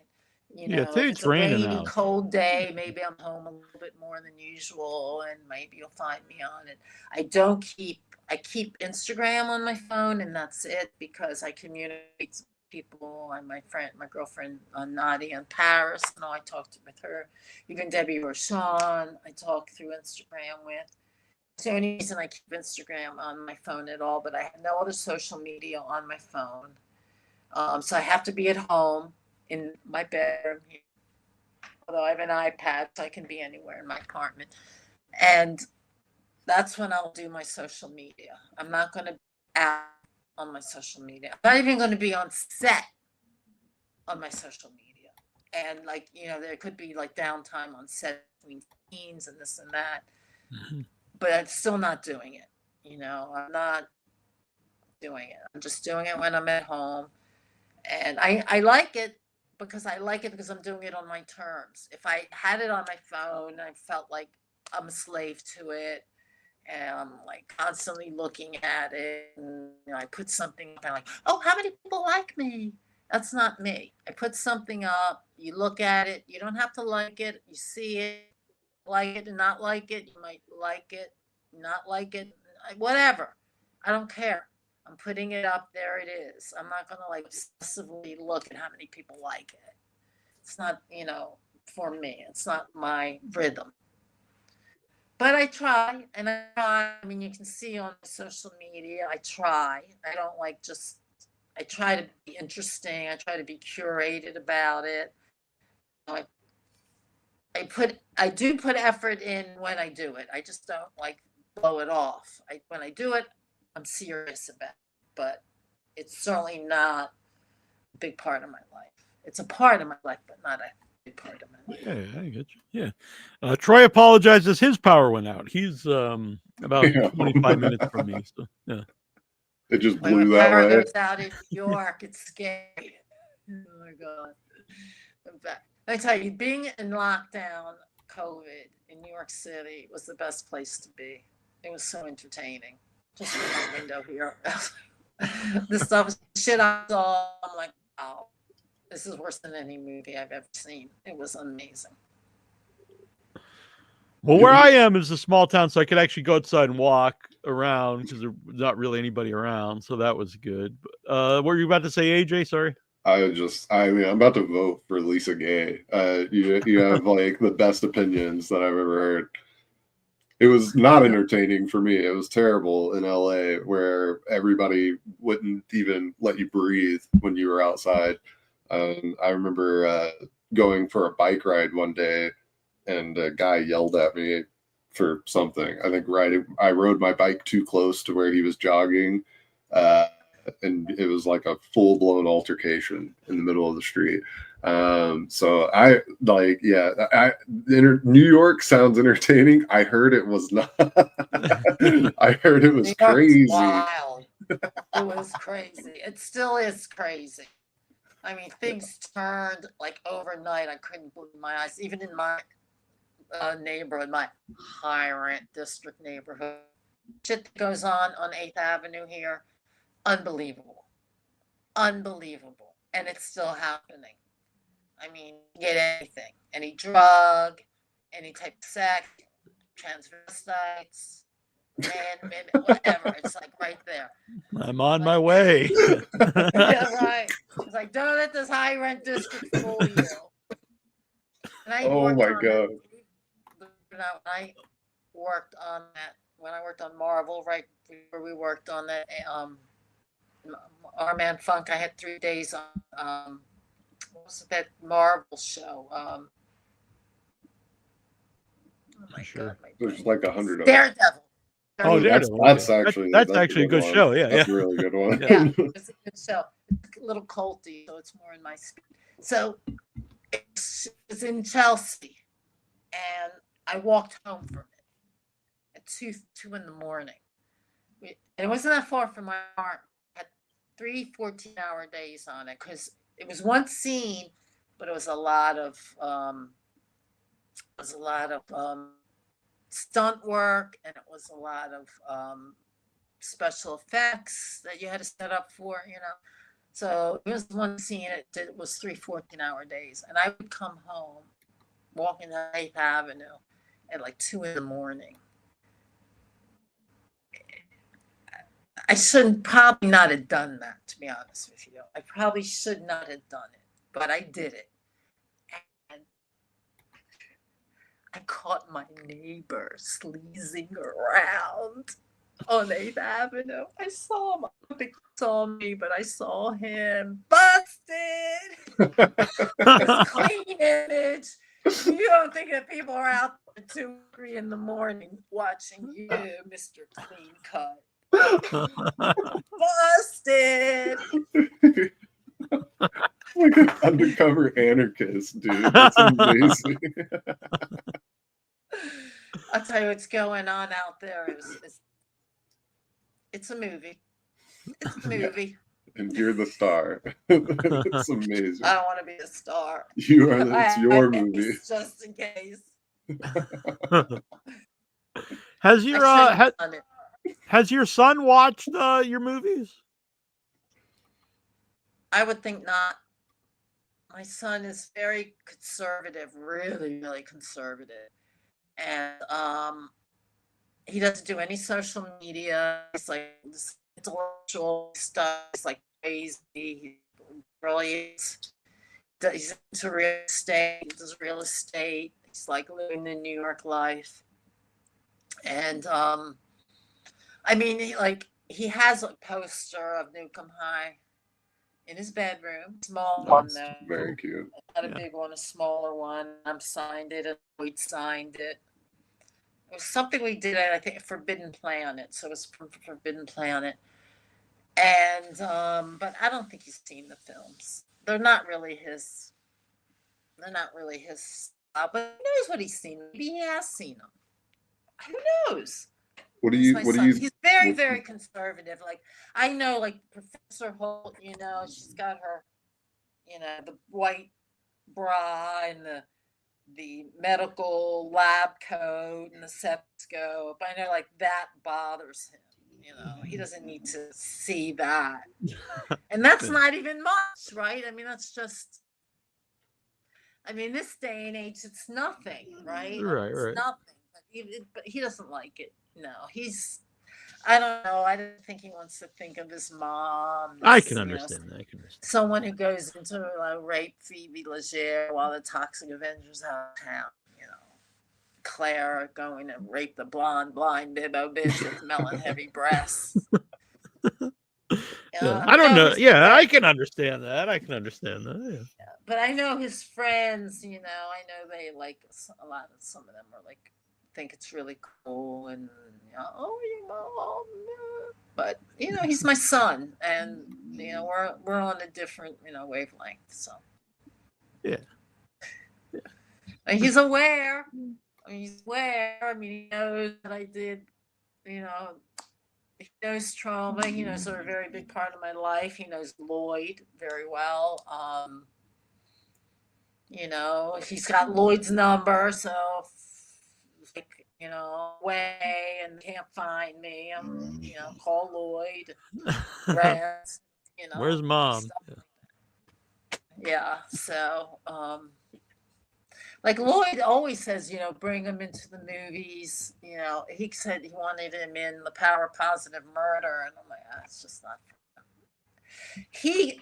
When he was younger, he got a commercial. He did the Gatorade commercial with Derek Jeter for his retirement. Oh, really? He made a ton of money in one day. A ton of money in one day through that Gatorade. He wasn't interested. And he had an agent interested in him. He could go straight into the union. He could have done a lot more. And I mean, he made a lot of money. He just wasn't interested. He was interested in it because it was baseball and it was Derek Jeter. And the money was great, but isn't what's. If your heart's not in it, it's not your deal. He's not in. He doesn't want to be in show business. He doesn't want to do commercial work or acting work. And I'm like, if that amount of money doesn't motivate you, then you must not be into it. Yeah, then you must really hate it. One day, I never made that amount of money in one day in my life. He dodged a bullet. This is the worst business. Again, it's the only reason why I fended so well is because I wasn't like hunger for being famous. I didn't have like this hunger for, being in these A films and getting an Oscar. I just wanted to do interesting work and enjoy my life. That's what it meant to me. And that's what I got out of it. That's where I'm at. I think that's a great story, and it's been an awesome time to talk with you. It was great to meet you in person. Very excited that you're in our movie, Our Man Funk, and I can't wait for right after this show. I'm gonna make AJ go edit the movie and get it finished, and then I'm on it. I think you should put out content or record your freaking memoirs or something, because I could listen to you tell stories all. Yeah, that came up in the chat. Other people said the same thing. They can listen to you tell stories all night. You got some good stories. Yeah, I could see that coming down the pipe. Doing more. Again, I've only. My son turned 18 during COVID, and then I've been getting into me, not mom, but me. And I can see, more things unfolding as time moves on. Thank you very much for that. I appreciate that. I mean it. Yeah. And you're always welcome back on the show. If you want to talk about whatever, if you want to plug something, it's always fun to talk with you. Thank you, Neal. Thank you, AJ. And what happened to Troy lost power. Troy? Troy's in a tornado, right? Yeah. He's off Cape. He's across the bridge on like the mainland, but so I assume the storm went from here up to him, and now he's lost power. Yeah, we're having a nor'easter. It's really weird time weather-wise. Anyway, it was great talking to you, and thank you so much for having me on. Anytime. AJ, I'll be talking to you soon, I hope. Oh, yeah. We'll talk very soon. And Neal, what can I say? You're the best. Thank you so much. Thank you. Yeah. I appreciate that. Lisa. Even if it's a lie, I appreciate it. But thank you for coming on, Lisa. Hey, ciao. Bye. Bye-bye. I know sometimes it's awkward there. Well, that was very fun. Power outage and all. And it's nice to know that. I guess on one level, it's nice to know that this will just stay live if I lose power. That was weird. crazy. Yeah, it's also weird if like no one else was here. I don't know what would happen. Like it would just like, but I guess it doesn't matter. That's YouTube's problem, right? Yeah. But no, that was great, and it was it's fun to have you as part of the show, AJ. We've got a lot of fun ideas in the works. A lot of good shit, dude. I'm glad you had me on, man. This is it's very cool, and you know, I've always been looking for something like this to be a part of. So as soon as we talked, I was like, "Fuck yeah, let's do some crazy shit." I was all on board. You're on board, so it's a win-win for everybody. It's a good fit.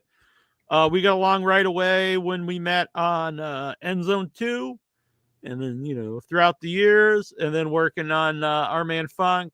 It was a good time all around. So yeah, we've been through a lot of wars together. That's what I call every movie that I work on is a war in my mind. I mean, it's a creative war. It's a war of attrition. Usually you don't get to sleep much, and so I feel like, you know, a little trauma bonded with you. For better or for worse, you know, but we'll see.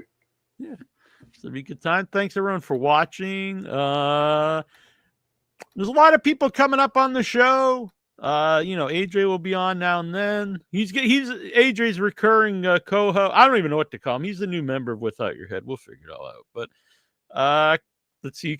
Ryan Kruger was just on. You can check that out. I can't remember all the guests coming up, but what you can do is just subscribe here, go to the Facebook group, and you'll find out the upcoming guests. So that'll be cool. But one thing I actually want to do is we're going to have a Rob Zombie Halloween debate at some point. So I think it'll be a Troy, who's a big fan, yourself, I'm and a then fan. maybe me and Michael Epstein. I don't know. Something like that would be a good time. Ooh, bring him on. Bring Michael on. I'm sure he wants to talk to me.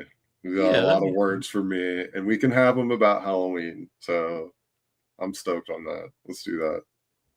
And a friend of ours, or a friend of mine, I don't know if you've ever met him. He's in our movie, Once a Future Smash. But Adam Marcus, he's been working on this for years. Hearts of Darkness, the making of the Final Friday. It's actually going to premiere. The U.S. premiered, I believe, in Ireland. But the U.S. premiere will be this weekend at Texas Frightmare. Sick. So I've been looking for it. Have you ever seen the trailer? No. You want to watch it quick? Yeah. Play that shit. It's I know you like trailers, and I think you probably like documentaries. I love both.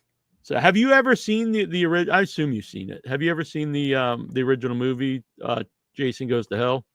Yes.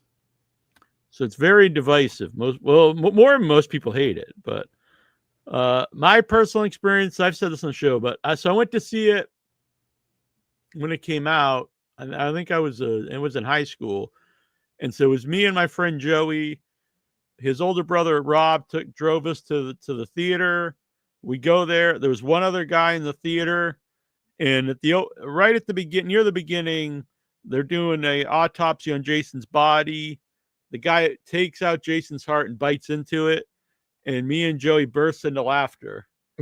And the one other guy in the theater just gets pissed, and he just sat there like so mad, and we're laughing throughout the whole movie. And as soon as it was over, he just got up and stormed out. And I always think we just ruined this guy's experience of Jason Goes to Hell. And I always thought for years, like, God, that movie is so stupid. And then we had Adam Marcus on the show, and I was like, oh, I'm going to watch this again. And now I watch it as an adult, and I kind of love Jason Goes to Hell now. It's like so ludicrous and insane. I think this movie's pretty awesome. It's been a really long time since I've seen it, but I'll give it a shot. I'll take a suggestion. Yeah, it's now I will say this too. The people have like a real emotional connection to the Friday the 13th franchise. They might see it differently because they take Jason in a totally different direction. I don't really have a big personal connection to the movie, so it's not like it matters to me if Jason is suddenly now like a slug or something. But do you mean a personal connection to Jason, like a parasocial connection to Jason? No, like I don't necessarily love the franchise. Oh, okay, Like, okay. they're You fine. just mean lovers of Yeah. Gotcha. I enjoy them. They're fine, but I'm not like in love with them or anything. So Show's over. here we go. Hey, Cameron Parker. Yay, we're making a movie, and it's a Friday 13th movie. It's Jason Voorhees. This is freaking awesome.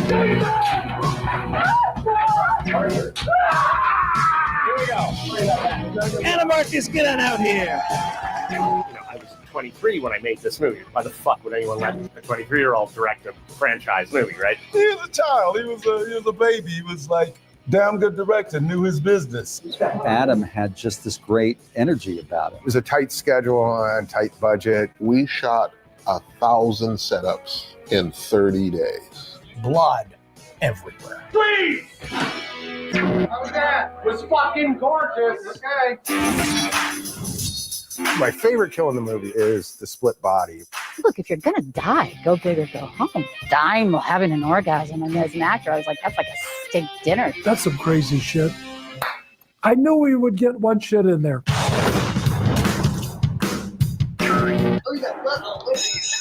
That makes me think of a little girl in a pink dress sticking a hot dog to a donut. What does this line mean? What the hell am I saying? To this day, I have no fucking clue. And action! It wasn't even a discussion. It was Kane Hodder's going to do the movie. Well, yeah, he is Jason. The guy has kill tattooed on the inside of his lip. There it is. That's Kane. People probably roll their eyes and stuff, but I honestly feel like I was born to play Jason. Now get out of the shot before I fucking kill you. Action! When I saw the bust of me in the makeup trailer, I was a little weirded out. I've got a black tongue going out of my mouth 6 feet. Everybody's on set going, yeah, that's a penis, you know. That's shocking.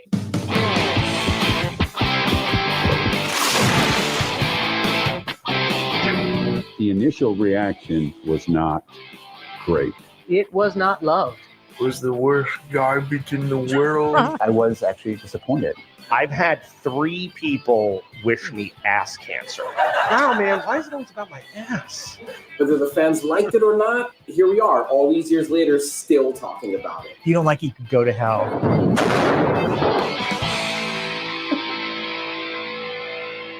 This isn't the movie for nuance. You know? Cut! Oh. Yeah, just that trailer alone, like you can really see the fun in there. I don't know. I'm really all about it. Looks like a good time. It's a feature doc. Yeah. Oh my god. Yeah, I want to see that. Troy, what are your thoughts on Jason Goes to Hell? You probably not watched it in a long time. See, it's been years. I'm I not a recommend huge it. fan of the franchise, so I It's can just go in pretty open to it. I Yeah, feel it's- like I'm gonna like it. That's like too bad it's good. That's Yeah. That's insane. I mean, that BTS is so crazy. That's why I'm like, I might just watch the doc. Yeah. I might try and see the doc before I watch the film again. Yeah. You might appreciate the movie more if you watch a documentary if you're not really familiar with the movie. Jeez, stupid funny trailer too. That's Oh, crazy. Yeah, it's a really well made trailer. That's why I wanted to show it. Yeah, I think it really gets across like how fun at least how fun it seems it's going to be. Lisa was right. You're the best. Meow. Well, thank you, Faye. But yeah, she likes AJ. That's good. Yeah. I love listening to Lisa talk. Yeah, Lisa's a great guest. The books ruined the movie for me. I'm not sure which books he meant. Are there books on Friday the 13th? James Dean has a new project coming out. Not James Dean, the hologram, but I believe James Dean, who he made a Christmas horror movie a few years ago. We had him on the show for it. That's cool. All right. Good So name. what's up? Good name. It is a good name. Strong name. Yeah. So next week, Tara Hutchinson will be back, who will also be part of Without Your Head going forward. We're good friends with Tara. She's got a magazine coming out, which is really cool. Ooh. So it's Grind Squeen Zine, and it's gonna be like underground movie stuff, alt models and fashion. She'll talk about it next week, and her idea for it is she wants to get it in like independent comic shops and things like that. She has a whole plan for it, so it's very exciting. And some idiot is going to be interviewed in it, which is cool. So that means you'll read it. Exactly. I like that you noticed. I have a few go-to, like when I used to do panels a lot at conventions, I had a go-to joke that I'd always say because everyone wore black horror shirts, and so I'd go to the audience. I'd be like, "You in the black T-shirt," and and everybody would look around like, "Wait a minute." Yeah, and it would usually get a good laff. Except and every once in a while, like the people wouldn't get it. They're like, "Everyone's got a black T-shirt." I'm like, "That's a joke." But oh, yeah, that was I heard you say it, and then I was like, "Oh no!" I think I've only said it twice. You just happened to hear it both times.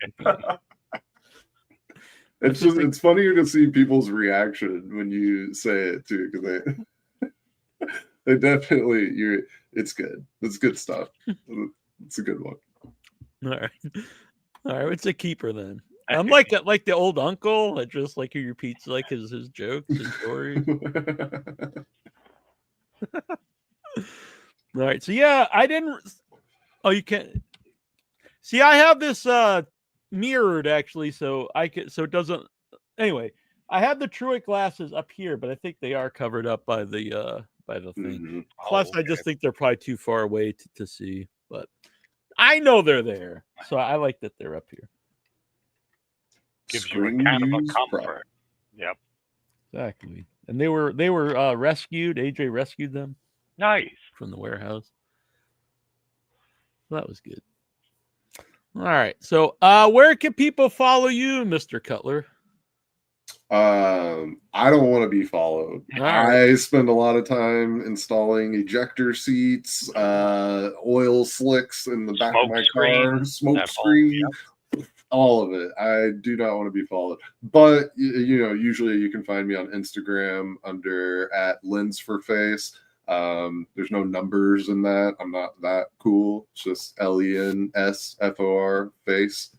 Yeah, that's where I'm most active. So you'll find me here or on Instagram.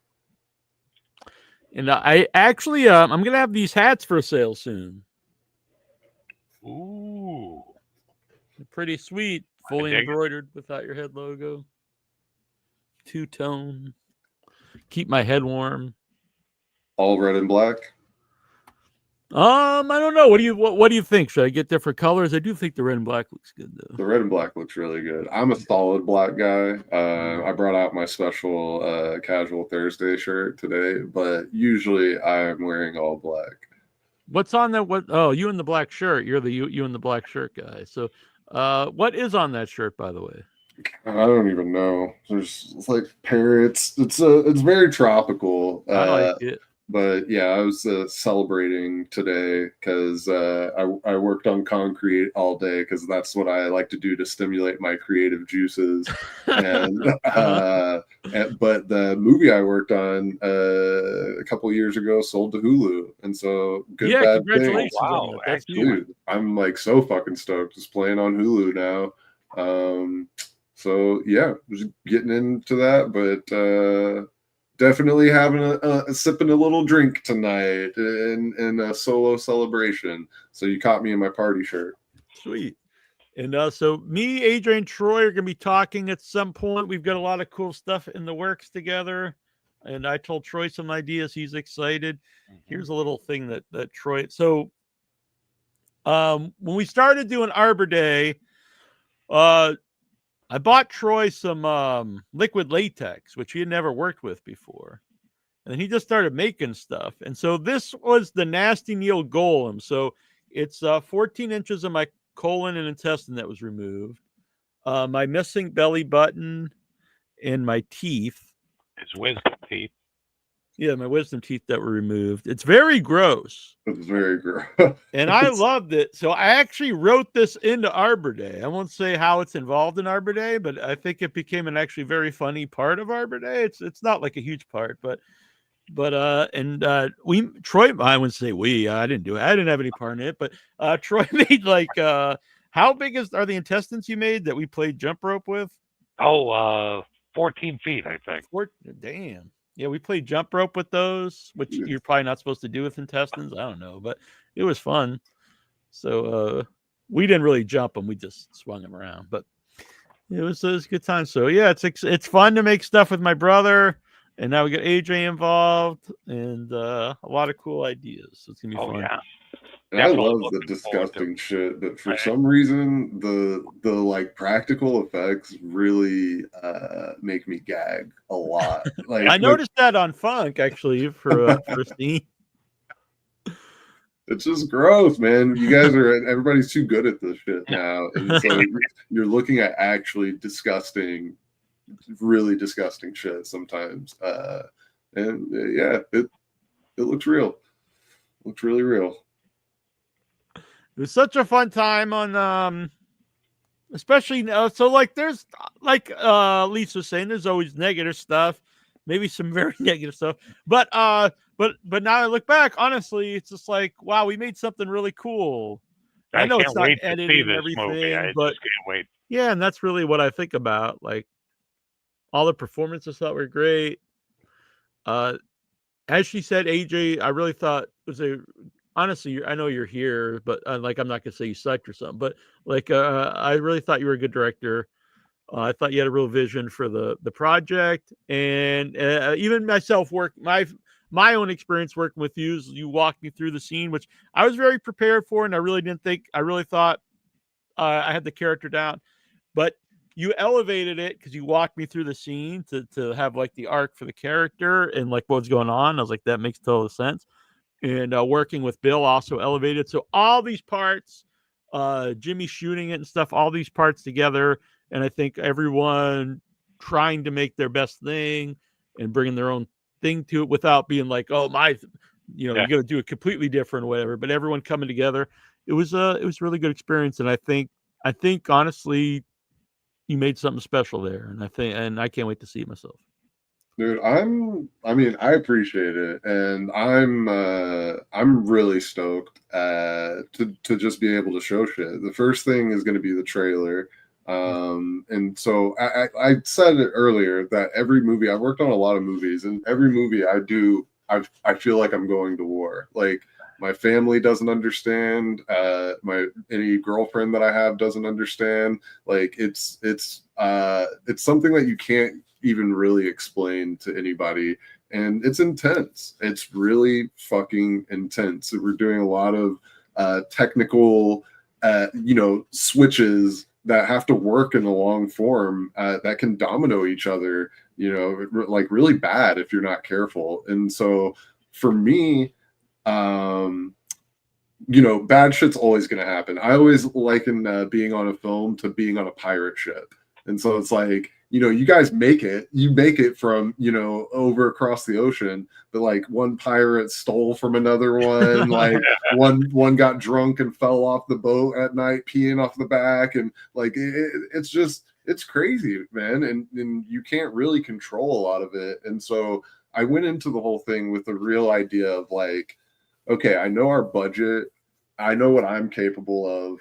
I know what Jimmy Scanlon, the DP, is capable of. And I also know what all these other people are bringing to the table. And so as long as we have those ingredients, I'm not sure what's going to come out at the end, but I can try and sort of wrangle it a certain way.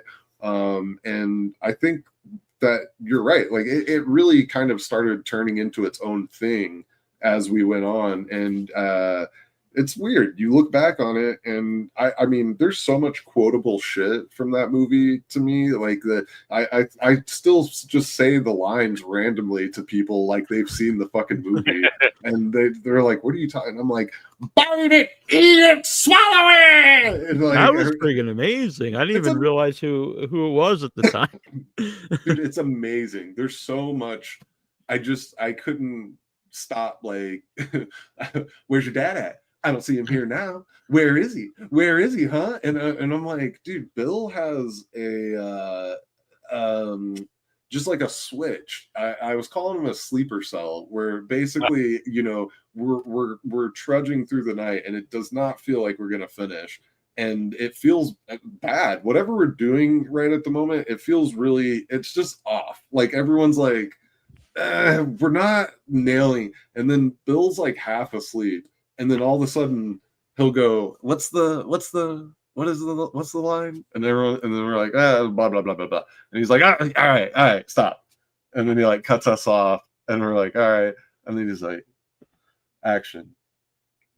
All right, we're gonna go out there. We're gonna gut him, smash him, hang him in the. And I'm like, where the fuck did this guy just come from? And so, like, he would always, it never failed. Like, he had a sleeper cell moment at every fucking scene, and it's like, you know, you're dealing with so many different actors, so many different personalities, and he's sizing up every single person that he's in a scene with as we're going and finding the scene. And so, like.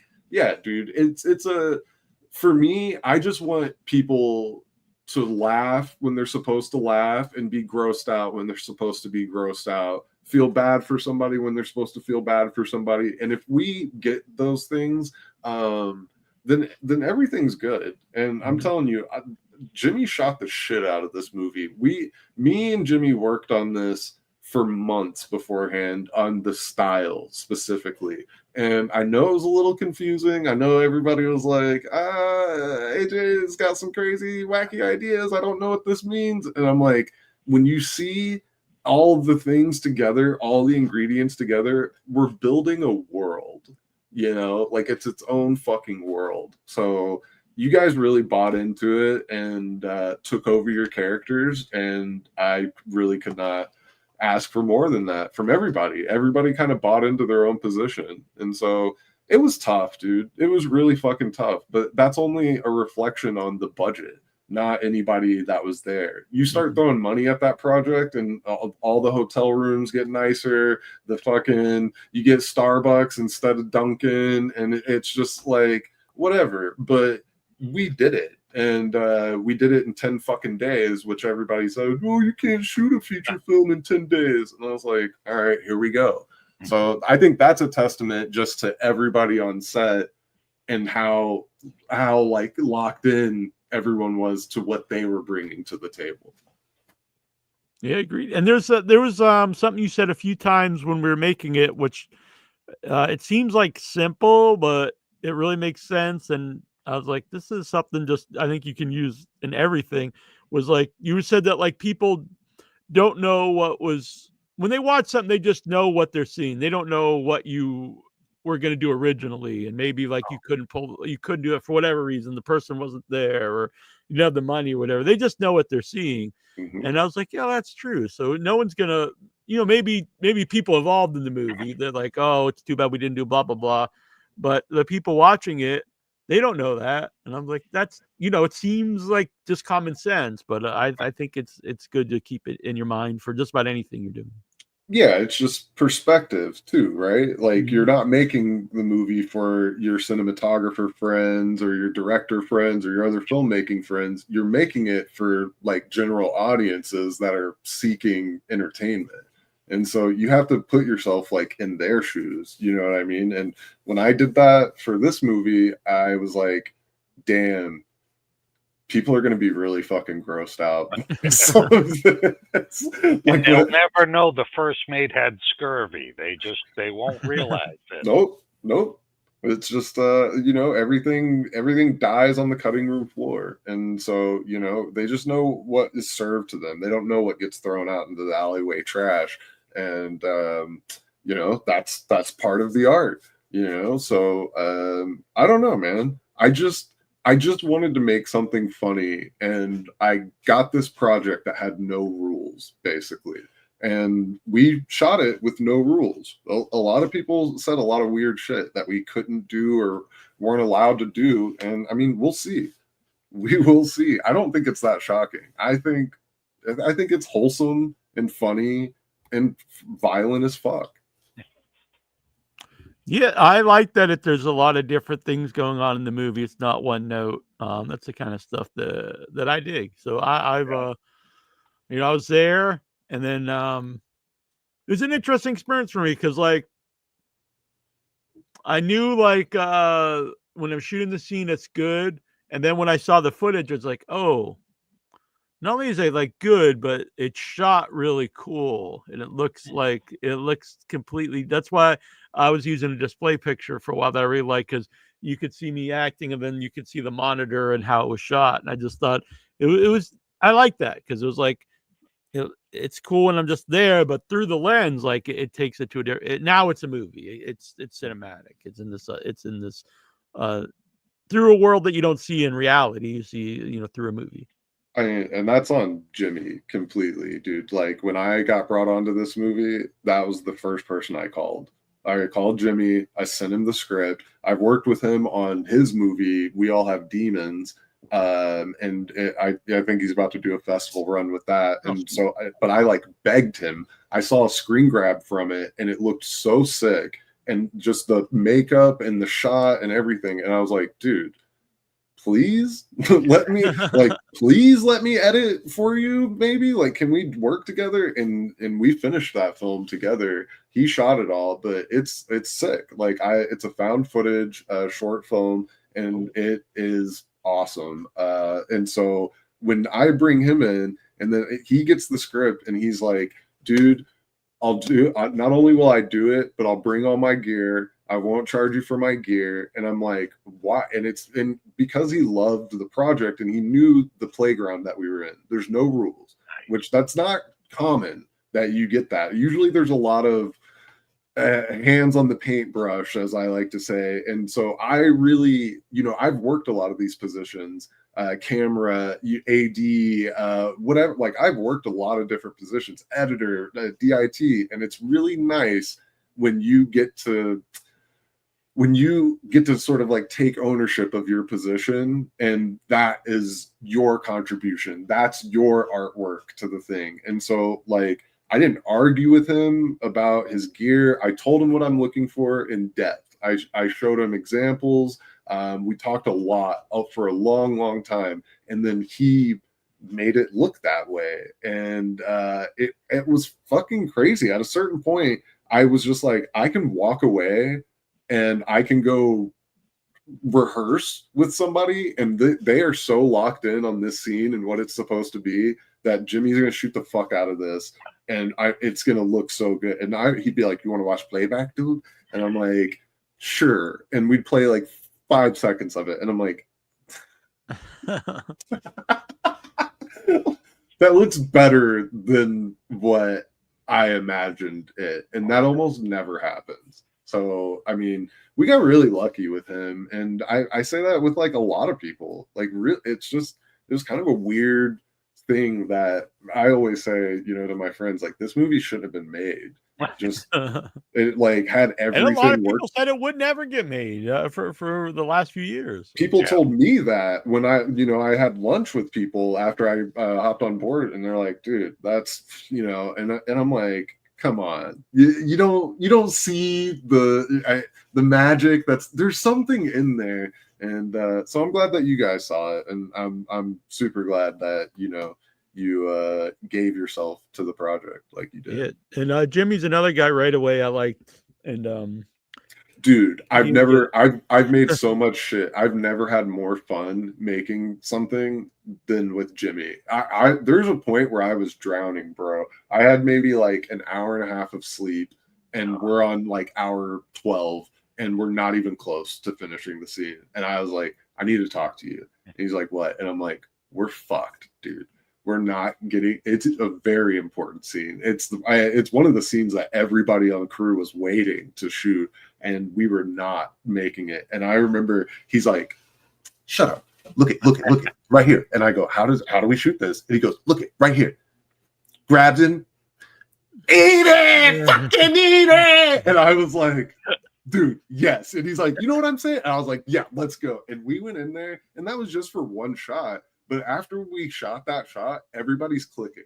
Everybody in the room is clicking. And I'm like, I literally couldn't ask for a better filmmaking partner than that. Anybody else would kind of like spiral with you. Not anybody else, but a lot of people. Mm-hmm. And so it takes like a really special guy to, I don't know, bring you back like that. And not only bring you back like that, but then just contribute like the funniest fucking, like I laughed harder than I had laughed all day.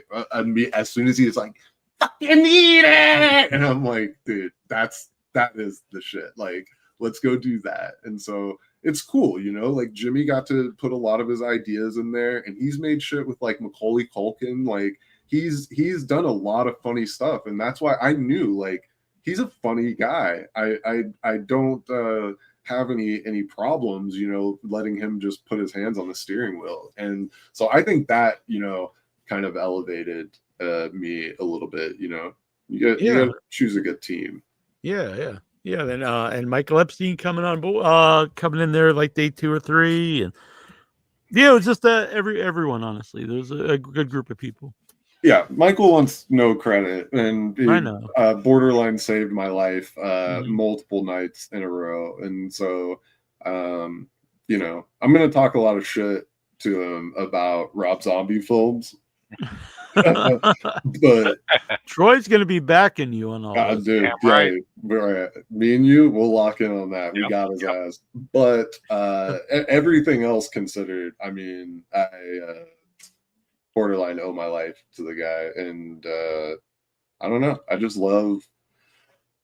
Oh, it was just funny, man. It was just a funny time. There would be times where I'd look over, and Bill's doing a scene.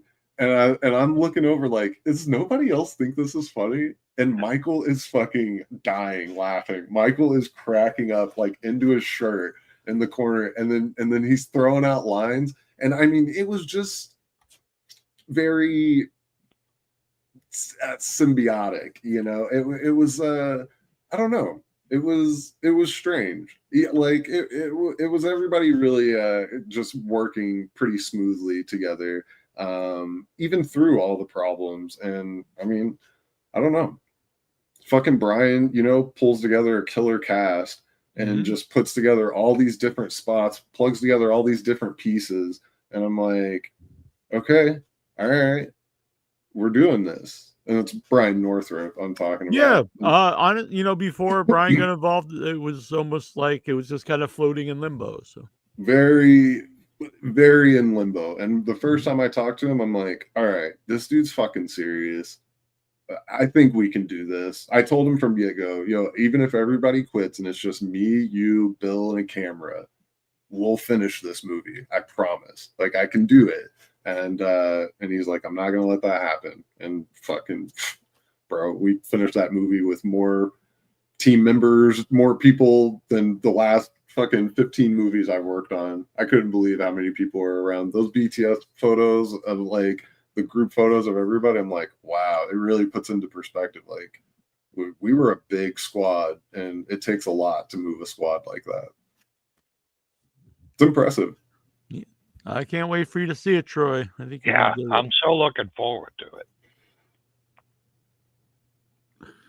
Right. You'll be one of the first, honestly. Like you get the like backstage ticket. Like I'll send you totally geeked. Yeah, I'll be sending you like individual scenes. I'll be like, Troy, check this out, dude. This is fucking bloody as shit. Look how crazy this is. Yeah, you guys are Rob Zombie brothers now. So. Yeah, basically Eskimo brothers. Because you're going. Now, if I find out that AJ hates the film version of The Keep, I might have him move in. It is weird that's like a beloved movie now, and it was always considered. I don't really get bad. that. Yeah, I don't know. I think just because it was no one could see it for a long time, but it's weird. Maybe. That sold out like in like 40 minutes from whoever put it out, Vinegar Syndrome or something. So it was very Yeah, that weird. was pretty crazy. So you're not going to see Rob Zombie. Who are you going to see? Alice Cooper tomorrow, Troy? Yeah, yep. Cooper tomorrow. Oh, that's cool. He always puts on a great show. Oh yeah. Bring your earplugs. Back when they had Rock and Shock. So this was a really cool festival or convention, movie convention in Worcester.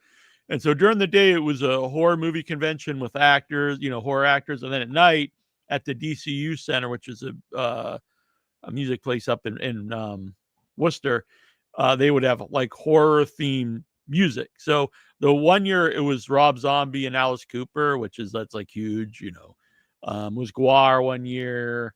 I think the Misfits one time. Yeah, Misfits. I saw somehow they gave me press pass to that, and they put me up in the not in the part where they fight, but right next to, like the mosh pit. Yeah, so they put me next to the mosh pit, and I'm not really sure why, because then they told me I couldn't take pictures, I couldn't interview anybody.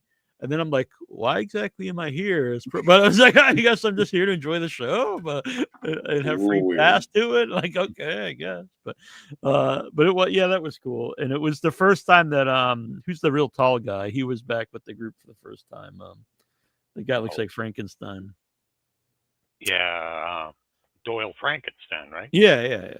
And so so it was them one year. It was ICP one year, but it was cool. The only thing when ICP is an event like that, they bring a lot of fans, but they're not necessarily. Yeah. No, they never went to anything else. They never hit any of the tables with people. Right. They were just there to see them. Yeah. But I got to say, the foxiest chicks were all there to see ICP. You saw all those little hatchet guy tattoos. Speaking of, I don't know where the other one is, but Pepe Petite listener made me these hatchets. Nice. I believe they're ICP hatchets. I don't know. You just had that in your hand. Yeah, I just happened to have the. That was great. I mean, you whipped that out like a cartoon. Yeah. But yeah, it's made out of balsa wood, I believe. So I'm not going to kill anybody with it. But anyway, that was they started I think the year we started the show, and through that so I emailed them and I was like, we're doing this show. We started to work together the first year, and they set up Sid Haig and Betsy Palmer for two of our first three guests. So we owe a lot to Rock and Shock, but sadly they ended a couple years ago. But I heard they're coming back as something else. Yeah, so there's two people who ran it. The one person now runs another Scream Silver Screen. Yeah. Okay. I don't know why I'm so tapped into Massachusetts. Like the mayor of Worcester over here, I don't even live there. That's crazy. I did hear that from somebody though. Yeah. I can't remember who, but yeah, because it's even at the same venue in Worcester. Oh, okay.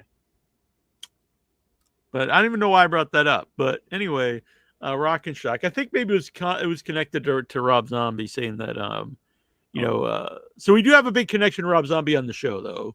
Sid Haig was our first guest. Bill Moseley's been on a bunch of times. Sherry Moon Zombie's been on.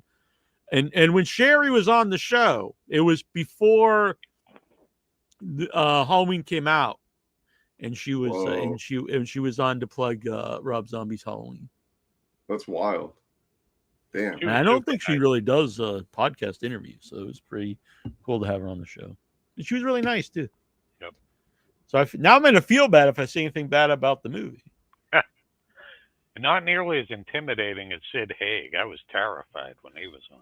Yeah, I was too going in, and then he was just like this really nice guy. Yeah, and I think if he wasn't, I don't know, if we would have continued the show with it, but he was just like a really good dude, He was laid back, and I was like, oh, this guy's just a guy, and he was a big part of me doing conventions and doing panels and stuff. He's just a really good guy, and he was a huge part of conventions. So when The Walking Dead starts taking off, they start charging like obscene amounts of money. And then they started to do this weird thing where they would charge you to talk to them.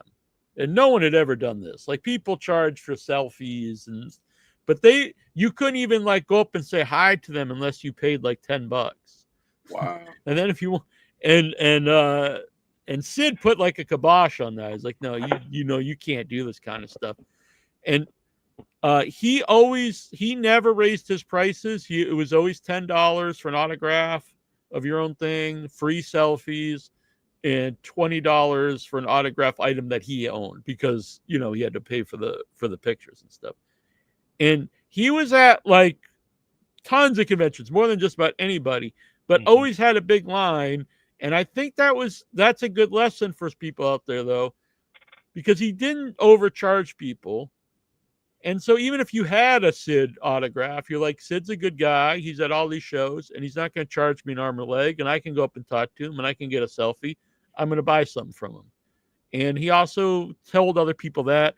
And honestly, when he passed away, I saw that the prices of stuff just go up and up and up. And I do think a lot of it is people like Sid and some other people of his generation, the tall man, Angus Grimm, who are no longer at the convention to kind of like, tell other people like, don't gouge your fans. Yeah, that's brutal too, because that's becoming more common, like with all the Twitch cons and stuff. A line that you have to pay just to talk to somebody. Yeah, that sucks. There's the only person. So when I used to do a lot of conventions, I'd go around and I'd get pictures, which I would use for social media. I'd also use it for like Be Real, like if if I had like videos of interviews, and then I'd put stuff of me walking around, in between interviews, whatever. And but I would still ask just out of like, just be nice. Like, oh, is it okay if I take your picture at your table? And everyone always said yes, except for one person. And it was someone who was a zombie in The Walking Dead. He was an armless zombie and I was like, in one episode. Yeah. Yeah. And I was like, are you serious? Cause I didn't. He's like, yeah, no picture. I was like, oh my God. I think he was selling his autograph for like $80 at that Yeah. time. Like, dude, okay. Wait, but did he have to sign it with his feet? No, he didn't. He's a fraud. He actually had both arms. But it was, those, if you guys remember the show, is who's the girl with like the katana and she had like the armless zombies, like she would walk around. Michonne, yeah. And so it was one of them. They were like twins or something, but it was just one of them. And I was just like, I couldn't believe it. I was like, are you serious? And he's like, yeah. Damn, it was one of Michonne's zombies? Yeah. I mean, they actually had names. They were actually characters because they're oh man, this is stupid. But they're one is her boyfriend. Oh, really? And one is her brother. Oh, so I read the comics, but it's been a while. I think she says in the show, okay. Because she's using them as deterrent to like be able to just walk around freely and smell like a zombie. But she's also like can't let them go, which is kind of a cool. No, it's cool. I'm a fan. I love the comic.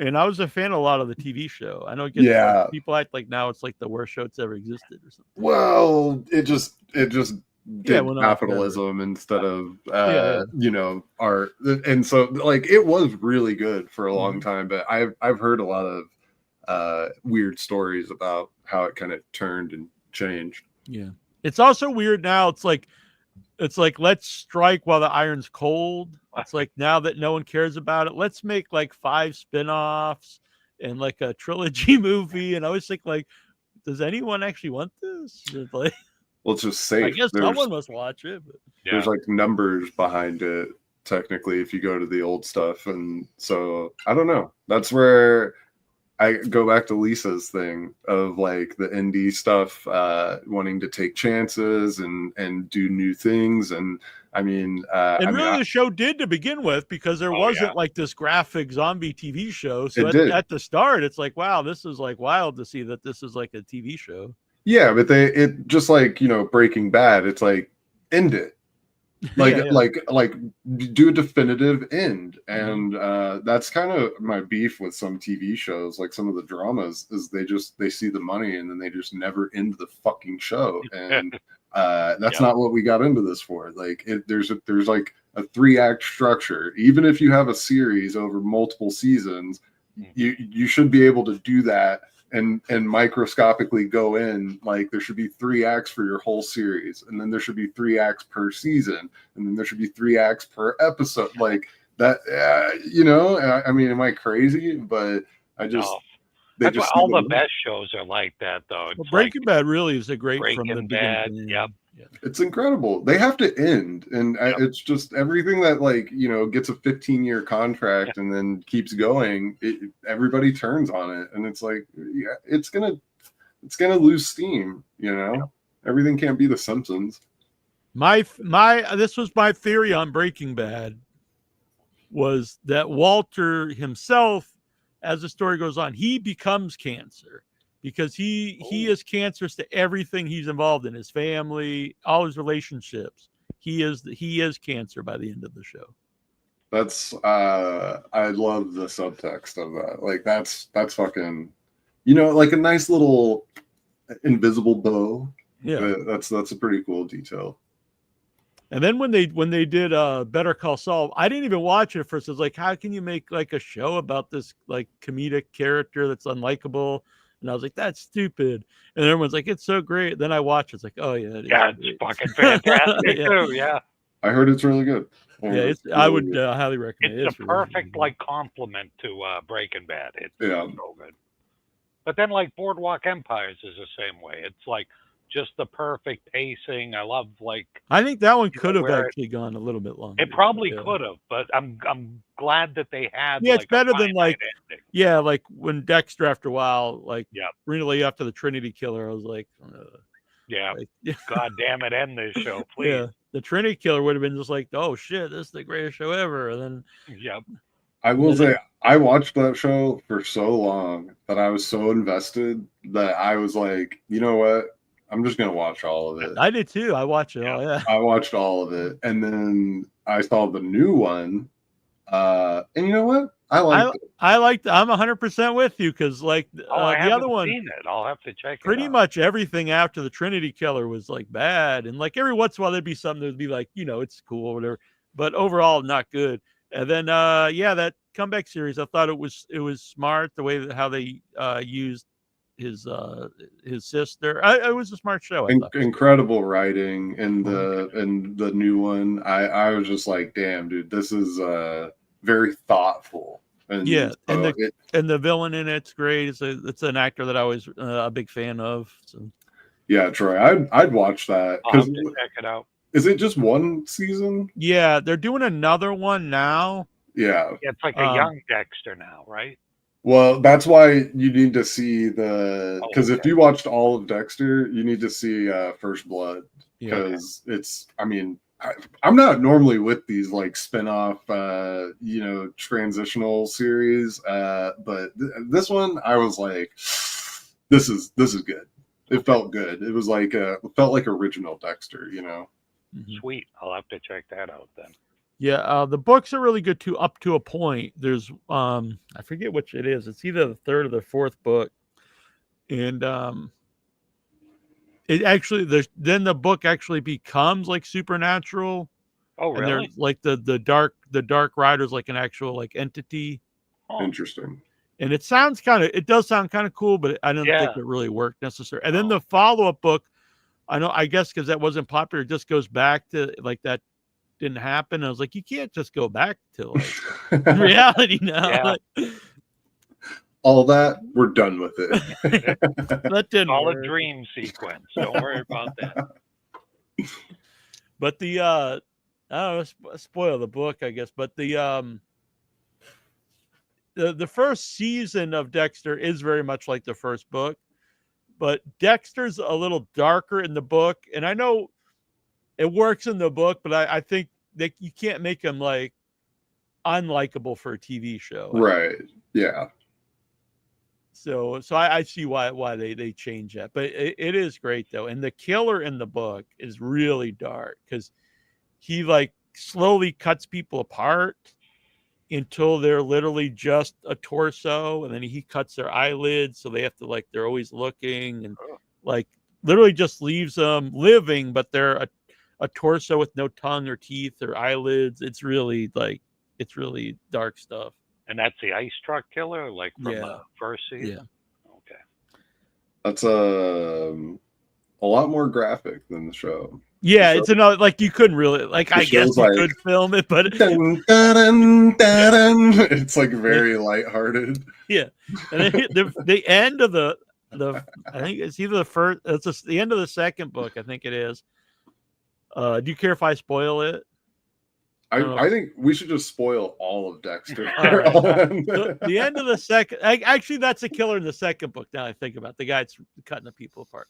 Oh, and then, so who's the detective that's on to Dexter? Dokes. Oh, it's Dokes. years. Oh, okay. Sergeant There you Dokes. go. So it's same in the book. Dokes knows Dexter is Dexter, but instead of him blowing up, he's Dexter lets this other killer capture Dokes, and he purposely waits a little too long to help him. Now he doesn't break his code, so he doesn't kill him, but Dokes ends up with like no tongue, and he's like fucked up.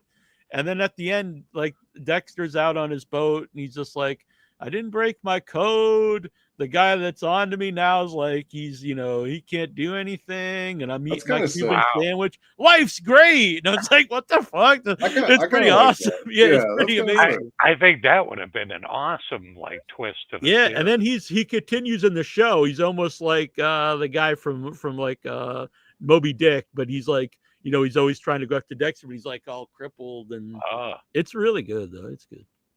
Again, it would be like if he did that in a show, he'd be like, I don't know if I can like root for this guy anymore, Yeah. but in the book, it's pretty sweet. Yeah, I would recommend. I think it's the first 3. There's like 7 of them. I haven't read all of them. Wow. Once they get to the supernatural one, like it does sound like it's cool, but it's not really done very well. And then wait, so in the books, does Dokes say "surprise, motherfucker"? Or is that just in the show? He might, because the first season is very, very close to the book, and it's really weird because like when I was reading the book, I was like, damn, like because sometimes I'll read a book like after I see the movie or whatever, and it's like, wow, they didn't capture this person all or something, but like every character, like you could totally see him like when you're reading. It's like, oh shit, they really captured how you would see this person. Good casting. Yeah, cool. Yeah, there's a lot of great secondary characters in that series. Yeah. They expanded him too, because like the detective with the hat, like he's in the book, but he's not that interesting. But they did expand him in the show, Yeah. Which was cool because I like that guy a lot. Yeah, he's It's been good. too long since I've watched Dexter. I couldn't remember all the characters. I feel like so I stopped watching it and I quit, and there was, I think I had like 3 seasons left or something like that, and then maybe 2 years ago I went back and watched the remaining 3 seasons. It might have even been, when did First Blood come out? Just like maybe 2 years ago. Okay, so I think right before I watched First Blood, I finished the Dexter series because I quit watching it out of spite, and then I was like, I'm gonna finish it, and so now like I remember, I'm like, oh yeah, Angel, oh yeah, LaGuardia, and then like, there you go. yeah, there's like so many. Yeah, even the forensic, the other forensic guy, the Asian guy. Yeah, he's a cool Vince. character. Yeah. Masuka. Masuka, yeah. That is a fun show. When I think about it, It's pretty good. Yeah, and then the Trinity Killer. God, that's like the perfect season. That 4th season. Oh yeah. I think the Pretty 3rd season's really good too, and I think it's overlooked because the Trinity Killer is so good. Oh yeah. It's the guy. Is he from Miami Vice? The Latino guy. Oh yeah. He's like the DA. Yeah, and he just like wants Yeah, to be like a killer. right. Like I don't know. I think that's a really good season that really gets overlooked because the Trinity Killer is so good. It is pretty good. Yeah. Yeah. And then there's a lot of that later. Even that first season right after the Trinity Killer, it's just really bad because they really break the character where Dexter's like all pissed and just starts he kills a guy because he's pissed. And I was like, I think the problem is the kid, right? Well, that's another thing in the book. The kids, it's like you can't do it in a show. I think he starts training the kids to be killers because he. Oh, really? And the book is really up in the air if it doesn't spell it out for you. If Dexter's dad, like, knew he was going to be a serial killer and like, well, now I'm going to turn you against these people, against the bad guys, or he just trained him that way to go after. Maybe he would have been a normal person. And I think that's real. It's hard. It's easier to do in a book because you're reading it and you don't know. And I think that's a lot darker and more interesting. And then so like kind of like the idea of like a cycle. So he starts to do that with the kids, like because like he just has it in his mind that they're the same way, and that's pretty dark stuff. Again, like the guy play his dad in the new series too. That's not a character in the new series. Oh, it isn't. Oh, okay. No. Oh, I was gonna say the guy from Mortal Kombat. Oh, okay.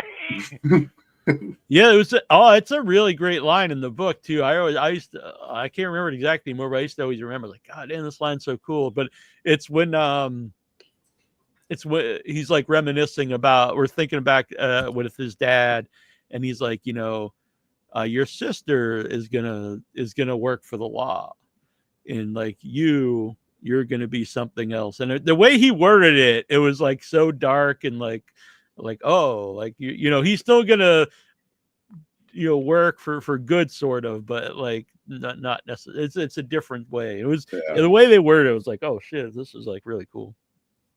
I have to check that book out. Yeah, I really love. Yeah, the first two are great. So some of the other ones are good, but the first two books are I really recommend. But when she was talking about when Lisa was talking about the lockdown and stuff. So I listen to a lot of audiobooks, and so when I started to lose weight and get healthy, that's what I would do to walk to stay motivated.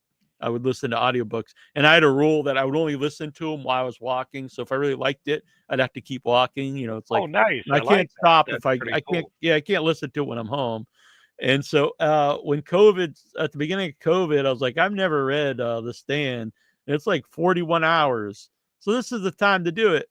And so I start listening to it, and the beginning of the book's all about this disease that is being spread around, and everyone's dying, and it's talked about like, so he goes into the theater and they cough and it goes to this person and this person takes it to this, and I'm like, I don't want to listen to this right now. This is because like timing wasn't great. I don't think. Yeah, because it was like right at the beginning where like you really didn't know what was happening or what was gonna, like, how bad this was gonna be, and I was like, I can't listen to this at the moment.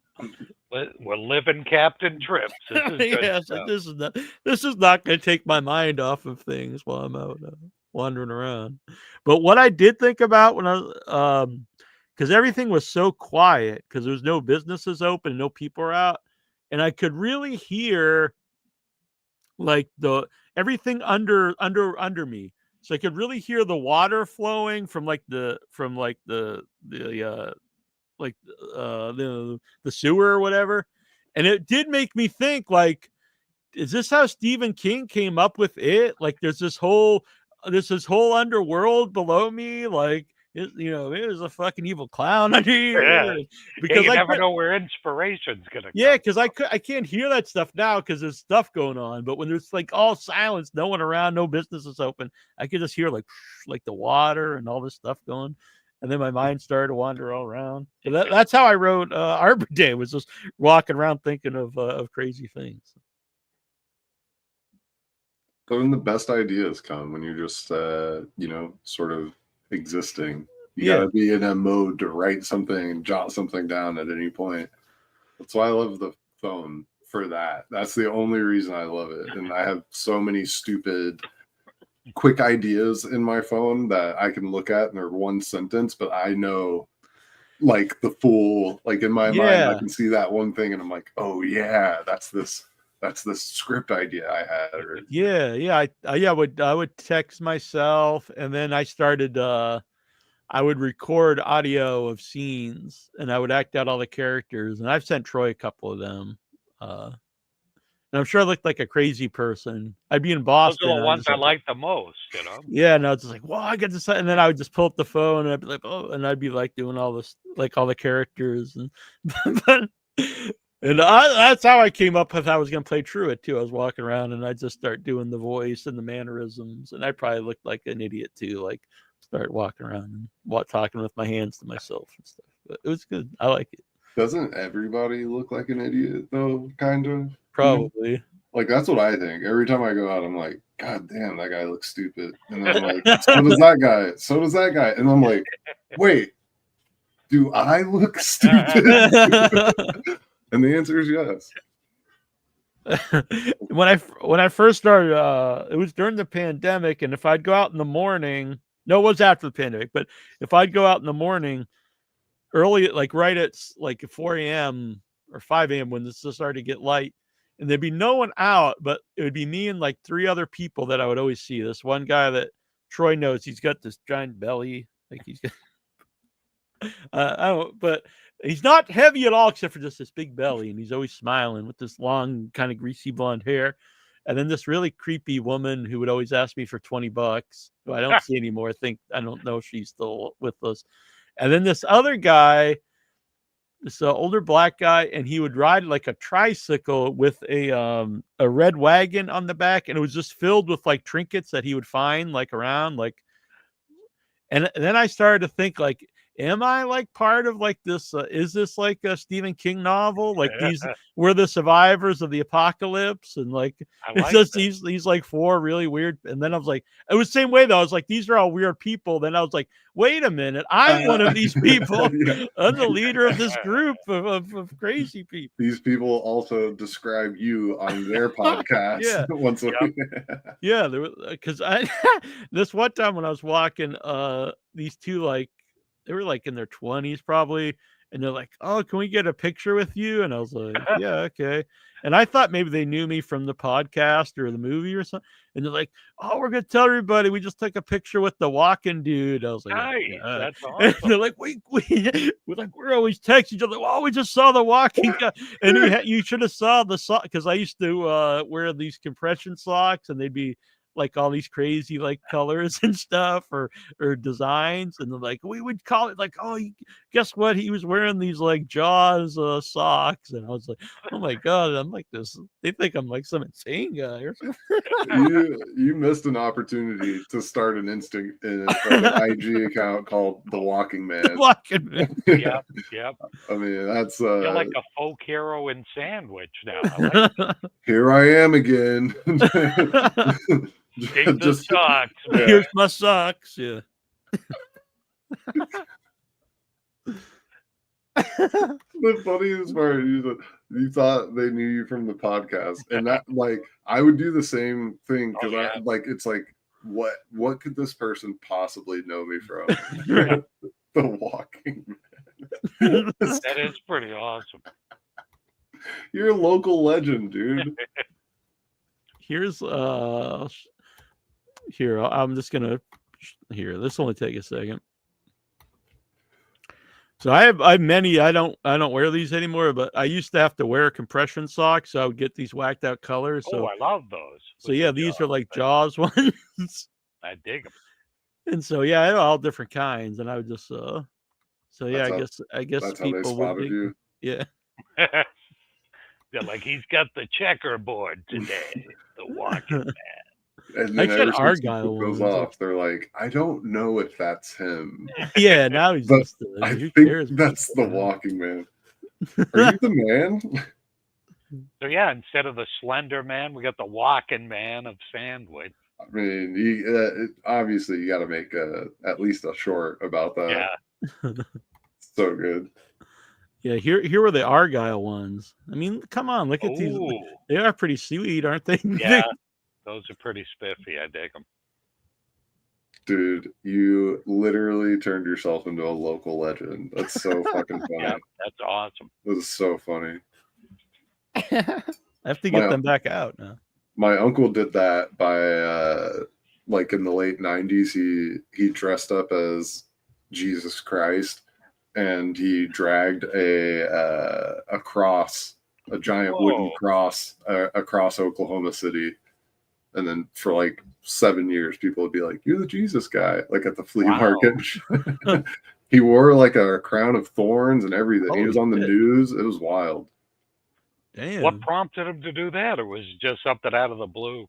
I think that he was like a reverend, like he was like but he was also like a musician, and so he would just do a lot of rapping for God, and then you know, he would try and bring attention to the church. I think that was like his big thing.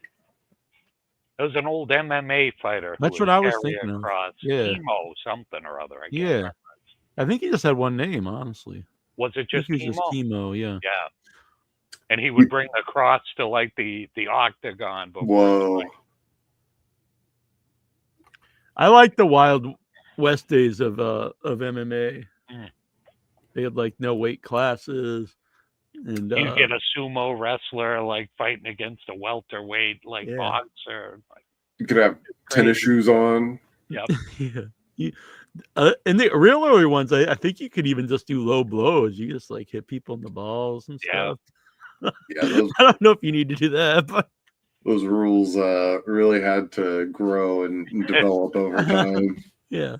They were a little gray at the time. Like, we don't think you can bite a guy, but you can try it. What the hell? Well, they still learn some lessons like pretty late. Like they had this thing one time where it was like old legends versus new legends, and they had Hoist Gracie fight Matt Hughes like in his prime. But Hoist Gracie had been retired already for like 20 years, and they fought, and he got Hoist Gracie in some kind of Kimura, and he's just bending his arm, and Hoist has so much flexibility that he won't tap out, and he just completely dislocates his arm. It was brutal, and it was so fast too. It was like a young guy in his prime beating up a guy 20 years out of his prime. And they were like, "Oh, this is a very big mistake. We will never ever do this type of card again." I mean, it really fucked him up, and so it was just Matt Hughes was nothing nice anyway. No, he was vicious. But that's also like disgraceful to your old record. You know? Oh yeah. Just kind of like bringing Tyson in to fight the YouTuber, like it just it kind of like I don't know, it kind of pisses on everything that you did. Yeah, and it annoyed me. People are like, "Oh, this fight's like fixed." I'm like, I mean, Tyson's like, he's pushing 60 years old. Very old. Like, because when Holmes came back, and I remember this because I was like watching boxing a lot at the time, and they're like, "Oh, he's too old to fight for the heavyweight championship," and he was 38. Yep. And like, a guy's like, 58. And honestly, he's been washed up for quite a while. I mean, I know he's like, he would be like just a normal guy, obviously, but there's a reason why people in their 50s aren't professional boxers. Yeah. It's a weird move for sure. I'm making my debut, so a couple of weeks. Get ready. I think 58-year-old can fight another 58-year-old all day long. Right. That's yeah. But I mean, I wouldn't even fight a early 20s kid. Like, what the hell? No. I wouldn't fight an 18-year-old. I would be like, "Hey, I'll play the old man disability card. I'll take off my leg." Like, come on, dude. Me and you, we're probably the same, right? Like, I don't want any head injuries. Who is the Gracie hunter, Troy, in Pride? So he was a Japanese fighter. I don't know if you ever watched Pride, which was the Yeah, Not the UFC bought Acapulco, it. no. And they called him the Gracie Hunter because I think he was the first guy to beat Hoist Gracie, and then he went and beat like the whole family. Sheesh. Yeah, he was crazy, and he was also like a pro wrestler, so he was real flamboyant. He'd always like just do crazy shit and just piss everybody off. That was real serious. Yeah, he actually, and he would dress like his Japanese LOD kid, and he was stuff. great. Yeah, Kazushi, yeah. The one fight he had, Sakuraba. Sakuraba. He dressed like Super Mario sometimes. He was just crazy. He was great. Now I see him in New Japan Wrestling. He'll come out and do some stuff every now and then, but like he's just so beaten down now. But Yeah, it's kind of great sad. to see him. Yeah, he would do some wrestling moves just to do them in the US in Pride. A lot of them wouldn't work. He'd like whip out a DDT on somebody, and they're like, "What the hell is this guy doing?" A lot of them like they wouldn't actually like work, but Yep. he would just do them to like entertain the fans, which I dug. But he was great though because like people would do kind of the traditional things, like they'd get into like the crab crawl, and he'd just jump up and stomp on their stomach. Yeah, he'd do the like, double foot okay. stomp. Yeah, like see how that works out for you, Chief. Pride was awesome. We used to buy like on VHS tape the like bootleg VHS tapes on eBay because I don't think they were available here on in the States at the time. I only ever saw it on YouTube, and I would just see the random fights that were uploaded there. But that's where I saw a lot of those like Crow Cop fights. And yeah, he was nasty. He was the shit. Place was big there. Yeah, I think they had Crow Cop fight Bob Sapp. And Sapp. Pride. That's when Bob Sapp. He was crazy. But dude, it's like a 200-pound difference. Yeah. And Crow Cop broke his eye socket. Oh. First round, just broke his orbital bone, and it looks ridiculous. It looks like like from Punch Out, because Bob Sapp is just so massive, dude. Crow Cop, he's like tiny compared to him. Oh yeah. But yeah, I saw the rules are like way different. I saw a lot of crazy Pride fights. They were always so strange because I can't remember which, the difference between one and another, but one you could use knees but not elbows, and then it was reversed in another one. It was strange. Well, UFC, you can definitely knee people. They just, their knees can't be on the ground. Oh, is that what it is? That's, yeah. So if their knees, but a lot of people will like use that rule. They'll hurry up and drop to their knees when they know they're about to get kicked in the face. Oh, okay. That's good knowledge of the rules. Yeah. So it's like a big brain move, but yeah, it's weird when you start adding like a lot of rules. It starts to get like that where people start exploiting certain things, and it's like it's not really a real fight anymore. But I think it's probably safer, I forget. Yeah, but look up Sakuraba like on YouTube. Because they're you'll see a ton of great fights from him. Yeah, that sounds hilarious. He was insane. I think it was the axe murderer that finally got the better of him. Can't remember his name either. He was a Brazilian kid. He was great. Axe murderer. Yeah, what was his name? I can't remember. I love that. Yeah. Was he the guy who did this? Yeah, yep. Oh, Silva? Yeah, but not Vanderlei. It was the other. He was the other guy. Yeah, he was Emilio. Him, I think. Maybe something Silva. Damn, what was that guy's name? Yeah, he was crazy because he had like dad bod, and he would come out there and just fucking destroy people. He was like Foreman. He just had the heaviest hands. This was Vanderlei that did this though. Who was the other guy that had the same name though? I can't remember that guy's name. Yeah, there's one guy that was much darker than the other guy. But I think they were both Brazilian. I know. I can't It's remember. the best when you don't know their name. You know what I mean? I was trying to find because this is a real famous Pride fight. If you've never seen it, it's Don Fry versus Takayama.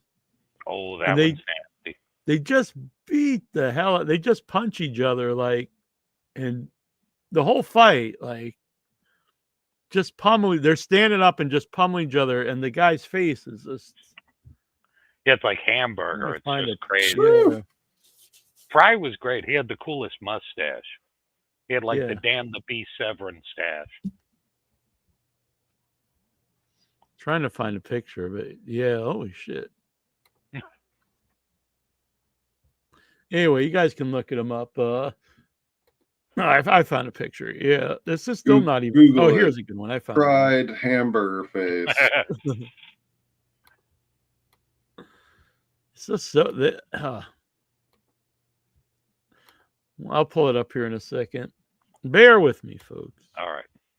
I know we're Anybody's got way a ton off of of money, horror at they're the moment, but I'm bringing us back on track. Anybody looking to make a great member of the King family end of the world movie based off a great book, The Fireman by Joe Hill, one of the best. yeah, like just Joe Hill the books world are really good. has ended, and nobody. I'm amazed that nobody's made. Oh yeah, that was nasty. Yeah, they just like stood there and just punched each other like for like the whole fight. And I think I've seen that actually. They're just teeing off on each other. Yeah. Yeah.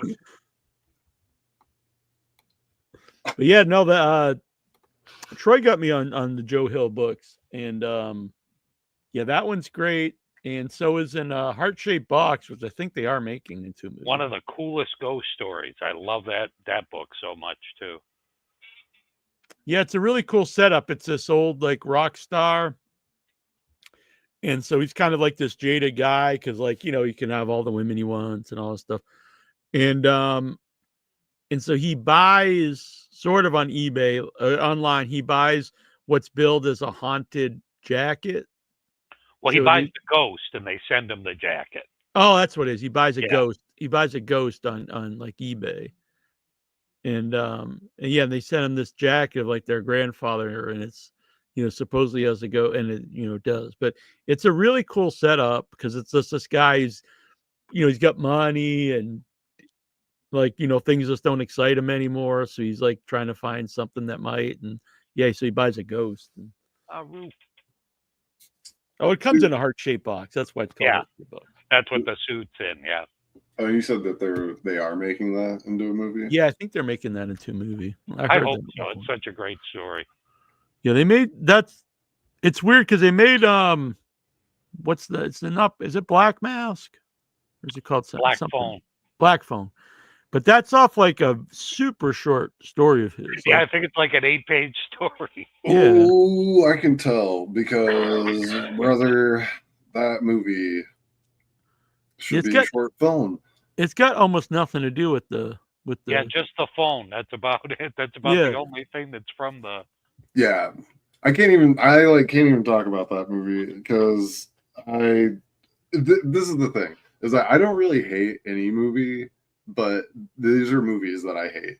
Movies that I hate are movies that I really like and I really get sucked in, and then I feel like they just only cared to a certain point. And so cheated. yeah, like there was just things with that. frustrating because you're like, this could be really great. I needed more, and I feel like they did tension for too long, and then they didn't get to explain anything. And so I don't know. It was just I wanted so much more from that movie, and I thought everything was cool. The way it was shot was cool. Like the idea of it was fucking pretty scary, and even the way they did it with the kids disappearing, I'm like, Yeah, and damn. I thought they did a really good job, like, because they talk about him playing this game. I forget what they call it. And there's a scene of him just like sitting there, and you know what's going on. It's, he's it's rapey stuff going on, but they don't outright say it. And I just thought it was scarier that way than even showing it, I think. Because then your mind goes to like, oh, what the hell is this guy doing to these kids before he kills them? Well, that's why books a lot of times are scarier than the movies, because your mind has, an unlimited budget, and also your mind knows what scares you. Yeah, Mhm. that's why I think the end of it is just unfilmable, because like the kid stuff's great in both versions, and then like the adult stuff's fine, but the very end, you just can't film it because it's not Pennywise, it's the dead lights, and then it's whatever scares you the most. So you can read that, then you like, oh, but then in the movie it's like a big spider. That's not the scariest thing to me. And then in the newer one, he's like doing all kinds of crazy stuff. He's a big giant and all these. It's more comedic, I think. But in the book, it's scary but I don't know how you'd film it without showing it. But then I think people feel cheated if you don't show what he is. Well, there's a thing in like sketching that's like your use of negative space, and so I kind of look at things like that. Like have you ever seen Cloverfield? Mm-hmm. So like they never show the fucking thing. Right. Like I think it's shown. I don't remember the stat, but I think it's shown for like less than 30 seconds in like the entire movie, and it's like, one, it's not about that thing. The movie's about something else, and then two, it sort of like takes the power away from it, like the more that you show it.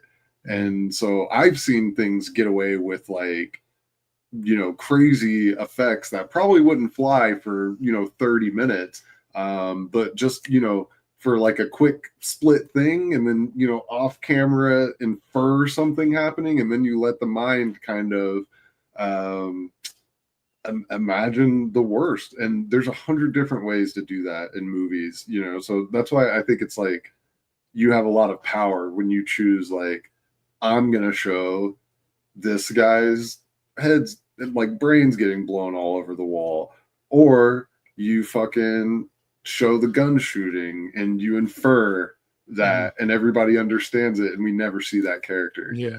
And so, there's movies that have done it like really fucking It's really, well. if you've never read it, it's really the way to go for the end of it, because it's just, you can't shoot what's the scariest thing to everybody watching the movie. Well, you've seen that spider thing, right? Yeah. It's crazy. Mm-hmm. It's ludicrous. Yeah. It's the biggest disappointment, and like, because like I love the first half's the strongest, even in the book, I think, with the kids. The second half's fine, but and then the when the end of the miniseries is like this rubber spider thing, it's just like, come on. Yeah.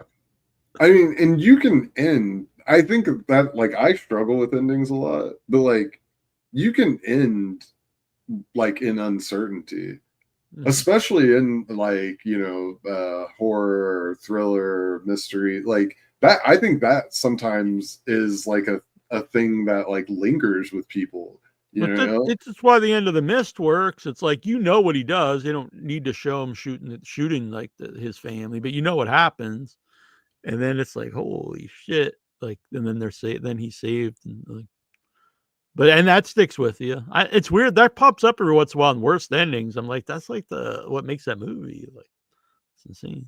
Yeah, because people will say, show it, and then you show it, and it's not. Like, it's either like offensive or it's a letdown. A lot of times, sometimes you show it and you win, but it's like, I don't know. I like to make it work, and sometimes less is more. Mm-hmm. I feel like that. I remember I worked on this movie where this girl's possessed. And like in the cutting room, they had like so much footage of her like being possessed, and it was just like too much. Like, and the makeup was awesome. It was brutal and it was awesome. But like by the end of the thing, you don't really care. Like, you're just not really scared by her anymore, because you've just seen her so much in plain light. Yeah. That's it. The longer cut of Exorcist, I don't think is nearly as good. And it's like, there's like scenes of Reagan, like walking down the steps, like, upside down. And like, sure, that's like technically looks cooler, but it's the same idea. It's like, well, at that point, like, everyone knows, like, this is clearly not a girl crazy. This is like clearly like, And then when you get to the end, when her head's flipping around stuff, by that point you already know like she's clearly possessed. So like, you know, that it takes away the power of that scene. You know? Yeah.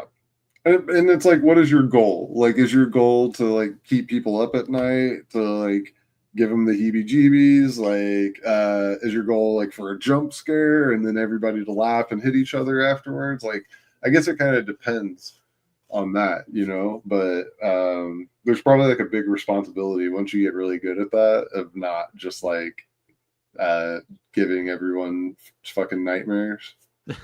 Yeah. Maybe not. Maybe just let it rip. Mm-hmm. And I know I'm really going on a limb here, but The Exorcist also a great book. Yeah. I think that's the best thing that I don't know how to word it, but it's the best. Both the book and the film version are great, and that doesn't happen too often. It's hard.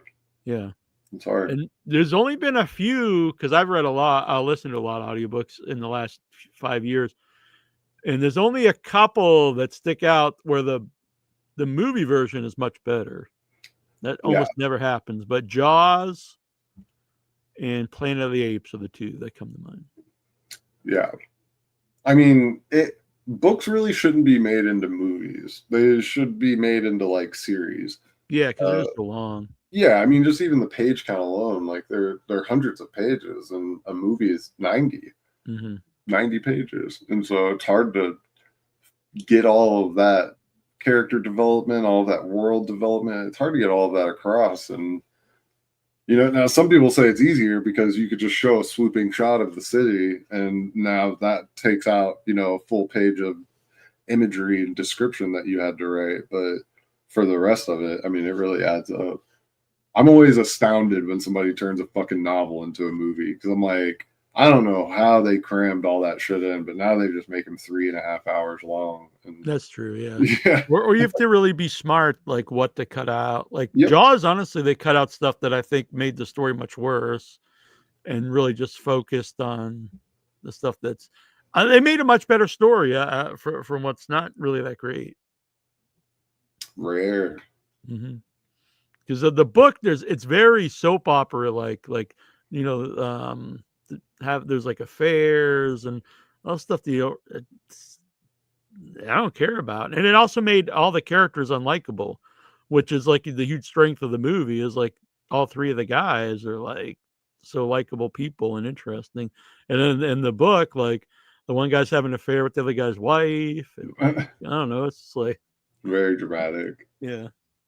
It doesn't add anything, honestly. I'm like, I don't really care. This guy's cheating on this dude's wife. And it's like the worst ending of Jaws, the book. I rewound it. I was like, wait a minute, did I miss what happened? Like, so like it's the sheriff, and he's like floating back to the land, and Jaws is coming up to him, and then Jaws just dies, just sinks. And I was like, what? Wait a minute. So I rewound. Like, I clearly missed the end of this book, so I go back a chapter and listen. Like, no, that's what happened. Like, this is like the most anticlimactic ending I've ever read in my life. And I was like, wow, this person, like, they deserve all the credit in the world to take this book and make like one of the greatest movies ever. Yeah, pretty big feat. Sounds so bad. I almost want to check it out. Yes, it's not. And Planet of the Apes. I don't know. I would say that's almost a racist book. I don't know. I think I know a lot of people that agree. Yeah. It was on accident. A very questionable book. Yeah. It was on accident. It was a different time. Yeah. It's like, I don't know, what, 60 or 70 years ago, I guess. Long time. Yeah. Anyway. Yeah. Troy, I think that was his girlfriend I saw in the background, so he probably had to take off. She's probably like, what the hell are you doing? Oh no, his power went out again. Damn. All right. Well, I have these for people out there. These will be part of the crowdfunder for Arbor Day. These are embroidered I Ain't Afraid of No Trees patches, fully embroidered. They're self-adhesive, but I would also sew them on for added protection, but they're pretty sweet. They came out really nice. Troy drew them, and then I made the patch. Yeah, that's awesome. All right. So this has been great. It's good to have you part of the headless world here, AJ. Hell yeah. See what kind of fun shit we can do. Yeah, we've got a lot of cool plans for the show itself and beyond. And we will have you back on anytime. Sweet. Thanks, dude. Yeah. Stoked to talk. Call me. Yeah. Troy wants to talk about some stuff too. So that'll be good. All right. Until next time, this is Nasty Neal. This is AJ Cutler. That was terrible, Troy. This is Without Your Head. Subscribe, hit the like button, share it out, become a member, all that stuff. Follow us everywhere. And we're going to play this out with The Tomb of Nick Cage. And thank you, Lisa Gaye. Amazing guest. Thank you, Neal. Fuck yeah.